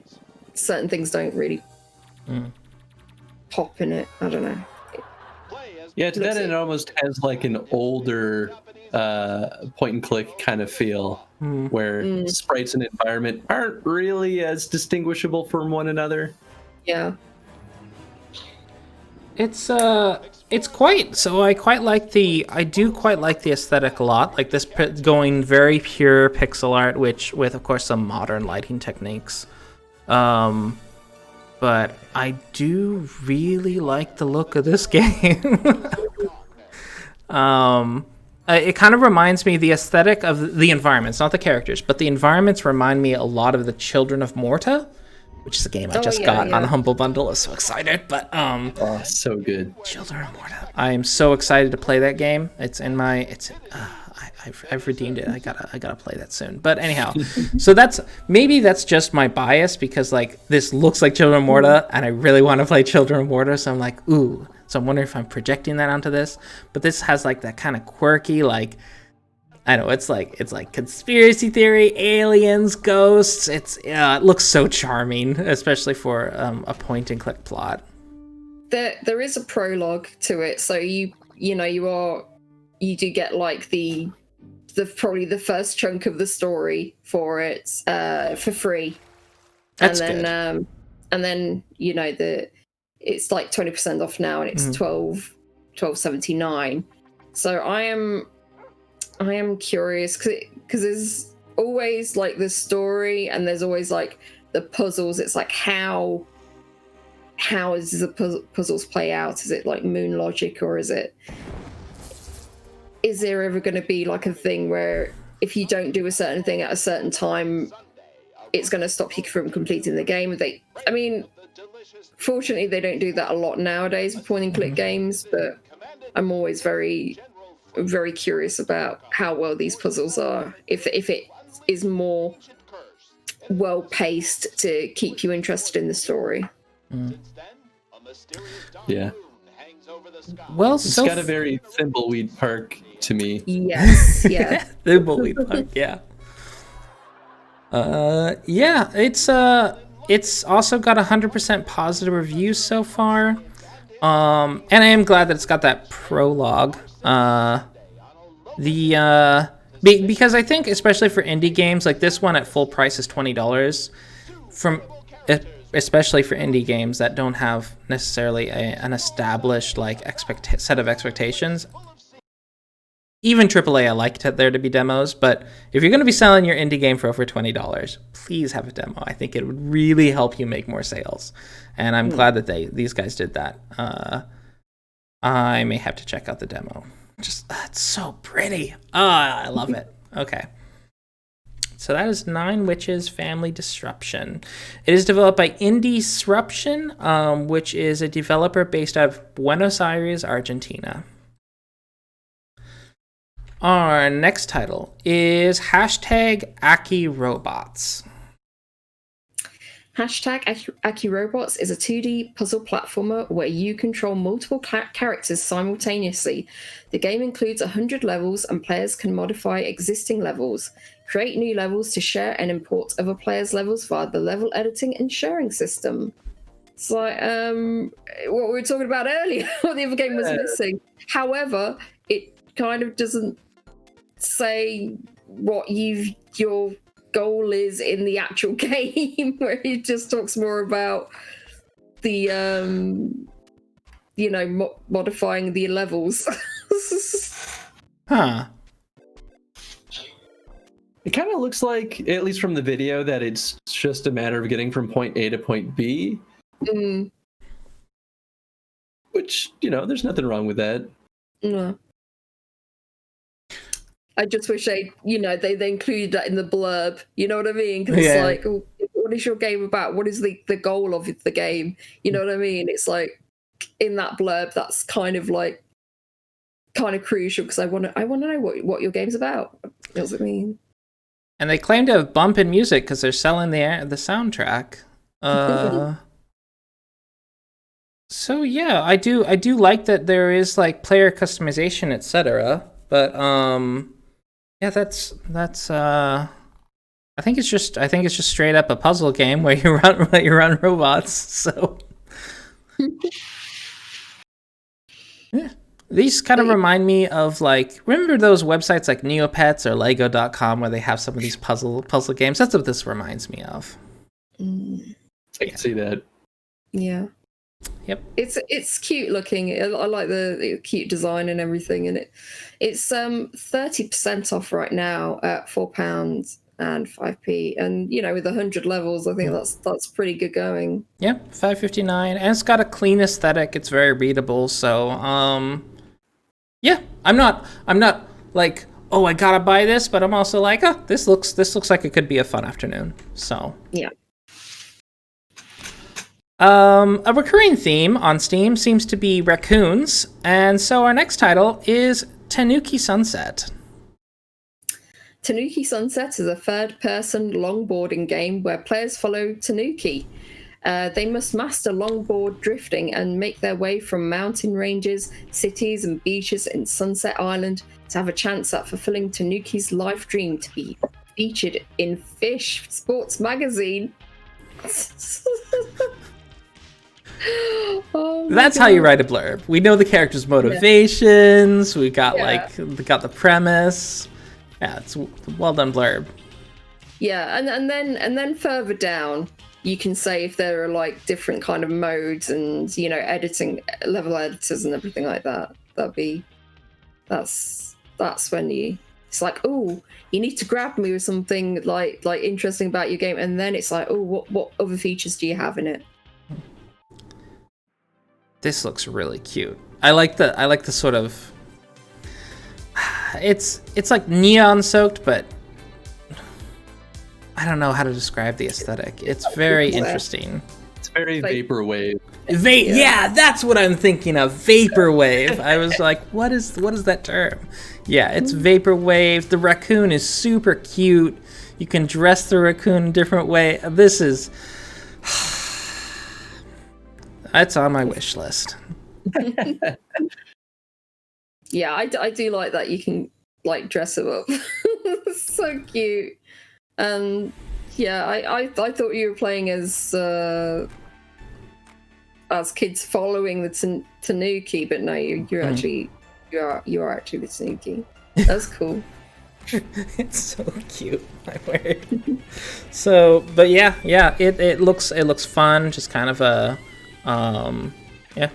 just you have these courses. It looks really good. It's at 94% positive with 53 users, and it's £11.39. $14.99, and there is a demo. Yeah, this looks fantastic. The one thing that bothers me is that it's called Tanuki Sunset, and like, yes, Tanukis are called raccoon dogs, but don't they know that raccoons are mustelids and Tanuki are canines, from my understanding. Just like, oh well, okay. When I first saw it, I was like, Tanuki Sunset. It's not a Tanuki, that's a raccoon. Oh well, okay. Just my pet peeve. But still on my wish list. And it's developed by Rewind Games, which is a studio based out of Vancouver, British Columbia. Yeah, when I saw this, I was like, yeah, this is a Canadian game, isn't it? I don't know. I'm getting like kind of good at noticing when a game's from Canada. I don't know why, but I'm just like, this is like a Canadian game. All right. Our next title is Suzerain. As President Rain, lead Swordland into ruin or repair during your first term in this text-based role-playing game. Navigate political drama driven by conversations with your cabinet members and other significant figures. Beware or embrace corruption. Shirk or uphold ideals. How will you lead? Riddled with coups, civil wars, and shifting. Yeah, so this is basically set in a fictional version of Europe in the 1950s, which I always like that when it's like there's a bunch of these countries that have vaguely Eastern European names but don't exist. There's something charming about that to me. I don't know. It reminds me of comic books. A lot of comic books, so they're like generic European country with a dictator sort of thing. Just something that reminds me of childhood. But yeah, sort of like choices matter. See if you can survive your leadership. It's very positively reviewed. I have seen some people who didn't like the ending, but I am curious if there's multiple endings because I see some people who don't bring that up. So I am wondering about that. Yeah, as you said, that's one of the things that, in a way, like with point and clicks, it's like when people put their first reviews in, it's as they're playing it, and then when you get to the end, it's like, oh no, this was a terrible ending. It's a terrible ending. So, but I suppose if you can make all these different kinds of choices, and surely it's kind of like a choose your own adventure kind of game. Surely there's got to be different endings each time. Mm-hmm. But it is, as you said, very positive at 92% with 204 users reviews, and it's at 20% off right now at £9.11. Yeah, apparently there are no saves, according to a review posted today. So you can't save pop properly, you can't load properly, and you can't even start from the last chapter. So, and if you get your ending, you must play again without skipping, without loading. Having save points, especially for something with like that could branch out, it's kind of important. I suppose it would depend on how long each play is. You know what I mean? Each set of decisions is. Because if it's like a short, playthrough of like one set of decisions, then that's like I guess it's not so bad. But at the same time, yeah, sometimes you don't have time to play through in one go. Mm-hmm. Yeah, I like the aesthetic. All the characters sort of looking like they're straight out of the 1950s. The UI looks clean, just kind of, Yeah, just turn them on the map. Oh, I like it. I like it. Are you a choose your own adventure fan, AffinityChris? I am, but I hate political intrigue. So I think this game looks excellent, but just what it's about doesn't really interest me, unfortunately. Yeah, I do like choose your own adventure because used to, as a kid, my brother used to have these books, where you like supposed to choose a different whatever pathway or choose where you want to go, and then you turn to a different page along the book to see where that's going to take you. So yeah, I've always liked like sort of choose your own adventure. But yeah, as you said, the subject matter, it can be, I don't know, I want to go on an adventure. I want to go on an adventure. Yeah, I share that feel. So what have you got for us next? Our next title is Aefenfall or Aefenfall. Aefenfall is a first-person parkour fantasy game. Run, jump, and use your alchemical powers in a diesel punk world to reach your goal as quickly as possible. Your abilities, your freedom. Yeah, so this is basically like Mirror's Edge, but set in like a gritty fantasy, like industrial revolution era. Very cool, I think. Steampunk parkour. Oh my god. It looks really cool. I was never super into Mirror's Edge, mostly because it's the setting. I'm not really into well, I've not really played many parkour games for one, but I was just not really into like, this seems fine, but I don't like the sort of shiny city. It seemed kind of boring to me. Whereas this, like with all this sort of texture and just interesting things to look at, I'm much more interested in this.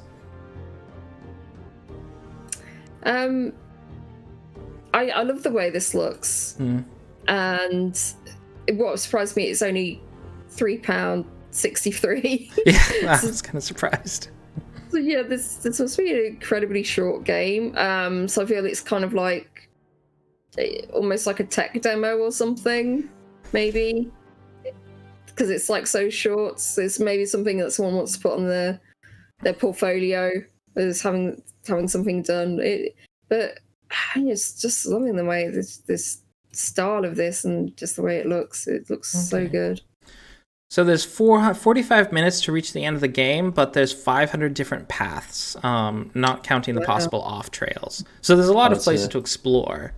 Yeah, they built this sandbox, which I would actually say if they're making a parkour game, that's smart. Because that's parkour. Parkour, there's no like designated path. You're supposed to figure out where to go as you're parkouring. Not that I'm a parkourist, however you say it. But that's where like Mirror's Edge was maybe misleading, right? Because Mirror's Edge, it was a very linear game. So I think this is smart. I think this is a really good idea. Yeah. I wasn't able to find much information on Studio 9.7, which is a pretty difficult to Google name, but I do agree with you that I think this might be a tech demo, and I would not be surprised if they have like some bigger project in the works, and maybe they're trying to get a publisher interested in them or something. This is a really cool concept, and I wouldn't mind a much larger scale game. I mean, it's very cool. Think of it this way, though. If you're going to make an hour-long sandbox, that could be the equivalent of like an 8-hour linear game. Yeah. If not, maybe even a longer linear game. So there's a lot of work that still was put into it. So especially environment art, and just making, and then you have to worry about collision with a parkour game. You have to make sure that you have all the like handholds figured out, and that's a lot of work. So, I don't know. Yeah, and it's only $4.89 US. Wow, very pretty. All right, our next title is Crumble by Brute Force Game? Crumble is a dynamic physics platformer. Move like a slime, jump like a bull, swing like Spider-Man. And so apparently you use your tongue to grab on. I feel like I've seen people play this, like maybe they're playing like an early access version of it. But this also reminds me of that truck game. Cluster Truck, yes, Cluster Truck. That's an addicting game. That's what this kind of reminds me of. I can see that. Yeah, similar sort of chaos. Good old Cluster Truck. Yeah, this looks pretty good. Just kind of fast paced, rapidly fail and retry again. Yeah, good old Crumble. I don't have much more to say about it though. Sorry, carry on. I was just going to say, I feel like the high-speed quality of it is really the compelling point for me. If they didn't have that, it would just be like, it's another linear runner-style platformer. But the speed makes it look really good and satisfying. So I'm like, all right, actually, I think I would have fun with this. Yeah, this is kind of like Sonic, if Sonic could like grab hold of things as well, which I quite like. And it's standing out very positive right now, 94% with 52 users. It's 15% off right now at £12.74. But it's cute. It looks very, very good, and I think it's like fairly well done. And you can have a multiple party mode up to 4 local players. Yeah, that's pretty good. Already, so I wish they had shown some video of the multiplayer. Then I'm curious what that would look like. Yeah. It's maybe a sign that the multiplayer isn't super performant. Yeah, maybe. God, the Sweet was wondering if we did the RE1 looking game. I don't know what RE1 means. Resident Evil 1. Oh, Resident Evil 1. Did we talk about a Resident Evil type game? I don't know. I mean, there's a lot of those that pop up. Oh, you know what? That's coming up right now. I know what game he's talking about. Stars Die.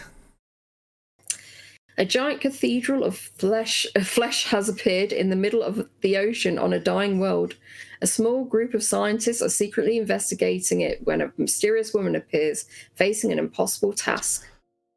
So this is one of those games I was thinking about, where like a game that is quote unquote ugly, but looks so good. Well, because it's like it captures that PS1 3D aesthetic so well. I feel like this is almost like a port, but it's a new game. Yeah, I can definitely see that. This is so hard on my eyes. Oh, my eyes. It's so nostalgia bait, I think, when I see this.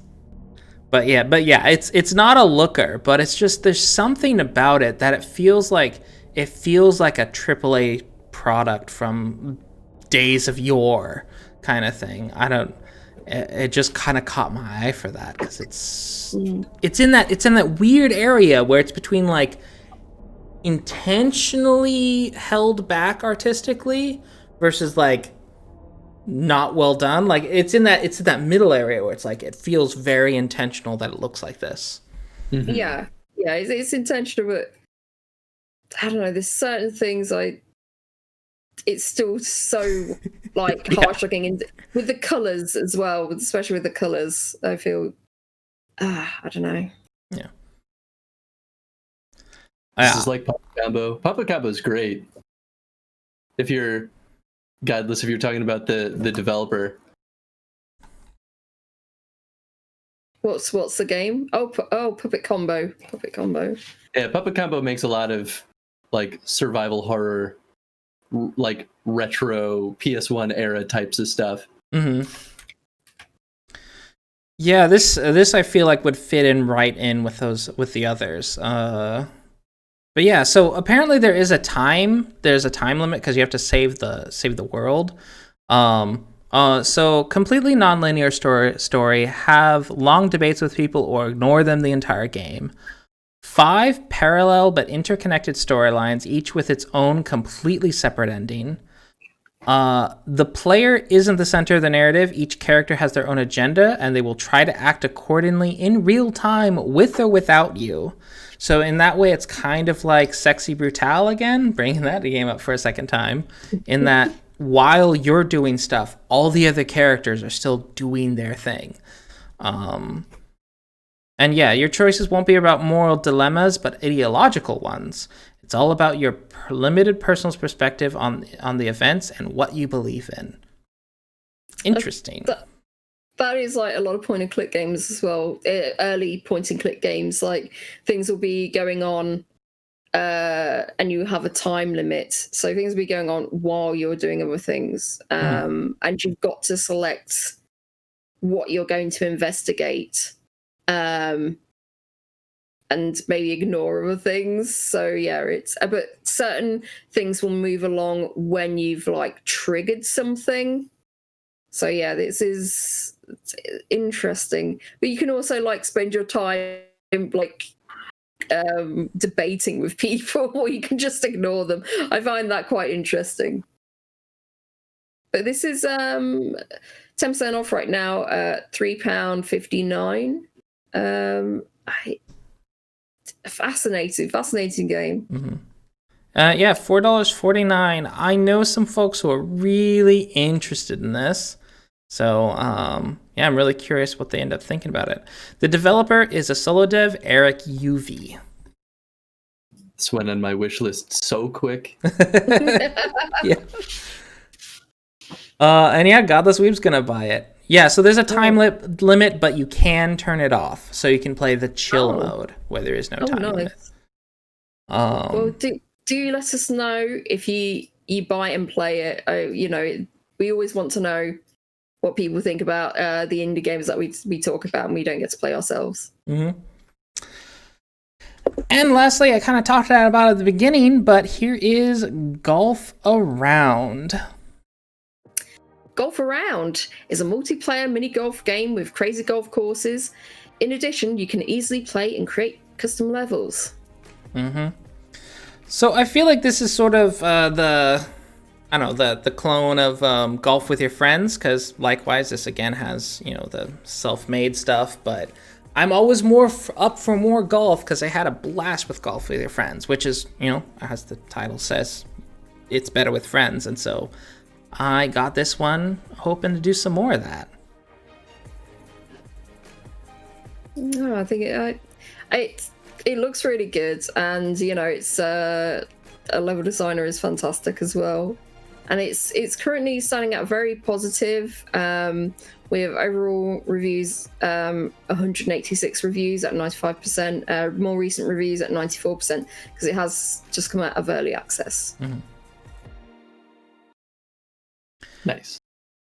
I think it is somewhat higher definition than Golf with Your Friends, for those wondering what the comparison is like. And for some reason, the colors seem a bit more like bleached out in this one, as opposed to like the colors are less vibrant.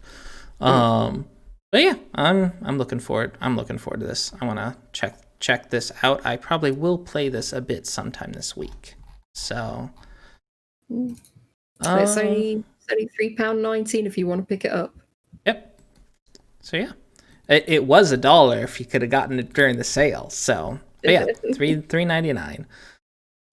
And with that, we come to our final question of the show, and that is, what was your game of the week? So this is the most agonizing question.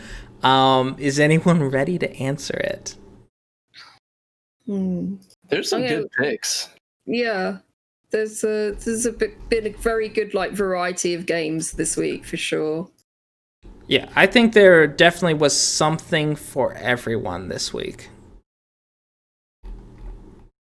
I'm gonna let Chris go first. Our guest go first. Yeah. So I think my pick, and it's purely because I see myself absolutely buying this and playing the heck out of it, is PHOGS. There's no world in which I don't play this game and try to coerce my wonderful wife to play it with me so that we can get angry at each other for not going in the same direction. It's just so charming. It looks so good, and it's one of those games where it doesn't even have to be like incredibly meticulously well designed for it to be a good time. There's something about the nature of the game and how you control it and how the physics work that just make it inherently fun and funny. And then just the fact that the aesthetic on top of it is stunning and beautiful, and just it's so compelling that I feel like there's no way to not have fun with this. Yeah, this looks so cute. Just looking at it makes me smile. Godless Weeb said that his pick for the week was Stars Die or that Merlin's Revenge one. Which let me see, the Merlin's Revenge one. Which one was that? I think that was the is that Zelda looking one. Oh yeah, that was that one. Tides of Time. Yes, the Tides of Time. All right, thank you, Godless Weeb. Rhodey, do you know what's your game of the week? Yes. I'd want to pick up Nine Witches, Family Disruption. Although I would definitely play the prologue first because I want to see how the story is. I want to see what kind of point and click it is. How the puzzles work, and they're always a bit. I find like a lot with the indie point and click games, it's like they start off really well and then it's like it gets in the ending's not as great as like when you first start. So yeah, I'm hoping this might be different. So, but we'll see. I've almost kind of wondered that with game devs. Like, I wonder if there's any game devs who intentionally develop the end of the game first, just so they can make sure that the best work is towards the end, and that way people have a gradual incline in enjoyment. But well, it depends on how you look at it. A lot of devs learn as they develop it, so the best stuff always happens at the end because they've learned the most up until that point. I wish that was the case for point and click games. Yeah. But I feel like point and clicks, they run out of money towards the end. I think that's what happens there, and it's just like that makes sense. Yeah. And sometimes you can almost feel the fatigue. Like you're almost going like, oh, I can sense the devs' fatigue at this point in the game. Yeah, because at the beginning you're able to click on like a variety of things and explore and say, oh, there's all this interesting dialogue, blah, blah, blah. And towards the end, there's like 5 things or 3 things to click on. It's like, you really didn't want to bother with this scene, did you? It's like straight through. But yeah, this will be an interesting one to look through. I'll play the prologue and like get back to you maybe next week about it.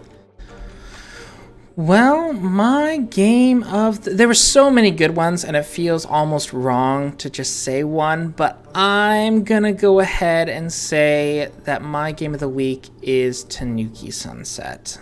I think this one I'm definitely gonna get as soon as I find a sale that because I don't know if I want to spend $15 right now. I've got too many games to play, but if this one gets on sale, I'm probably gonna pick it up. It's so cute. I like these kind of like arcade racer sort of type games. They're, I'll check this out. I'd absolutely check this out. Tanuki Sunset. And there's like a sloth store owner as well. A sloth store owner is like, I know, so nice. I like it. All right. So yeah, that's what.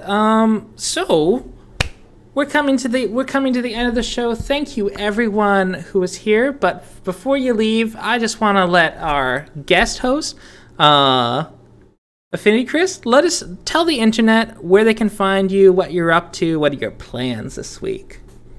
You can find me on Twitch at AffinityChris. That's it. Just /AffinityChris. I run a show where we do chrono streams. We play through entire franchises in chronological order from release date. We're going through Zelda. We're getting toward the end, and been doing Silent Hill as well, which has been a very interesting first-time experience for me. This week, though, if you are looking for other games, the company I work for, Phosphor Studios, is launching their title Daka Squadron on the Google Play Store. So feel free to check it out. It should be a good time. We're continuing development on it, and we're releasing a PC version, which doesn't have a release date yet, but for a short mobile game, well, it's not too short, but for a little mobile game, I think it should be a good time. I could post a link in chat too if Oh, certainly. like. Go ahead. Yeah, I kind of forgot to ask somewhere. Well, I guess this is the right spot to ask, because I had been looking at Phosphor games on Steam, and I noticed the last release was like back in 2016. It's like, I wonder when the next one's going to come out. So I'm glad to hear that a PC version's in the works. Yeah, I mean, we worked on the last big project that I worked on that we launched was Predator VR, and it only launched in VR arcades. We could launch it on Steam, but we don't own the rights to it. But it has, on Steam, it has a launch date of February 1st. So everyone at the studio is like, what does that mean? Does it mean that it will be available on Steam for everyone at that point? Or what's happening here? So, I mean, maybe someday y'all can play Predator VR. That was the game that I broke my back on. Not literally, but yeah, there was a lot of pain and anguish and work that went into that one. But it was fun. I remember you talking about that. We were talking about that before, because it was like you had the game ready and then they weren't going to bring it out at all. And it was just like, how can you do so much development and put all these people to work on it, finish the game completely, and then just not bring it out at all? It's just, that is insane to me. It's just like how much money they poured into it to get nothing at all back, you know. Professional game development is fun. Were you developing from home before it was cool? Sort of. I mean, Phosphor, they let us work from home a lot, but I run my own indie studio too, and that was always developing from home too. Okay, yeah, that's like my current company. We had pretty wide leeway of like we could pick which day we got to work. At least one day a week from home. So we're already pretty used to it. And so when the transfer happened, we were like, oh, well, this is kind of nice. So it was not too much of a shock. Okay. That was one thing I was curious about. Now, Rhodey, what about you? How about this next week?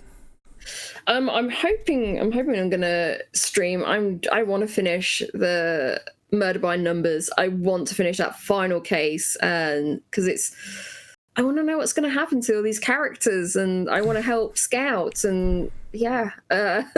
So hopefully, you'll find me on Twitch TV /RhodeyPie, hopefully this week.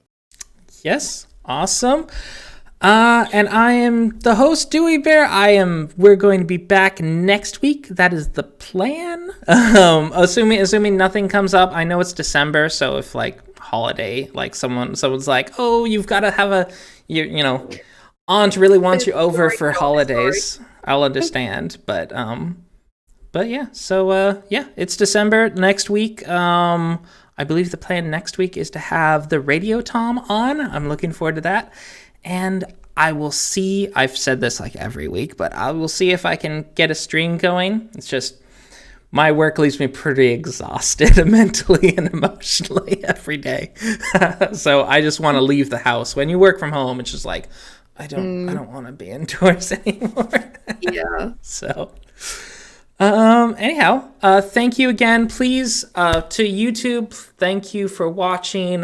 Please like and subscribe, share. We would really appreciate it if you shared the joy of finding new video games with some friends. So please do share it around. Word of mouth is the best form of advertisement. So thank you. And yeah. Yeah, and tell us what you think of any games that we've mentioned here. So yeah, thank you, and take care everybody.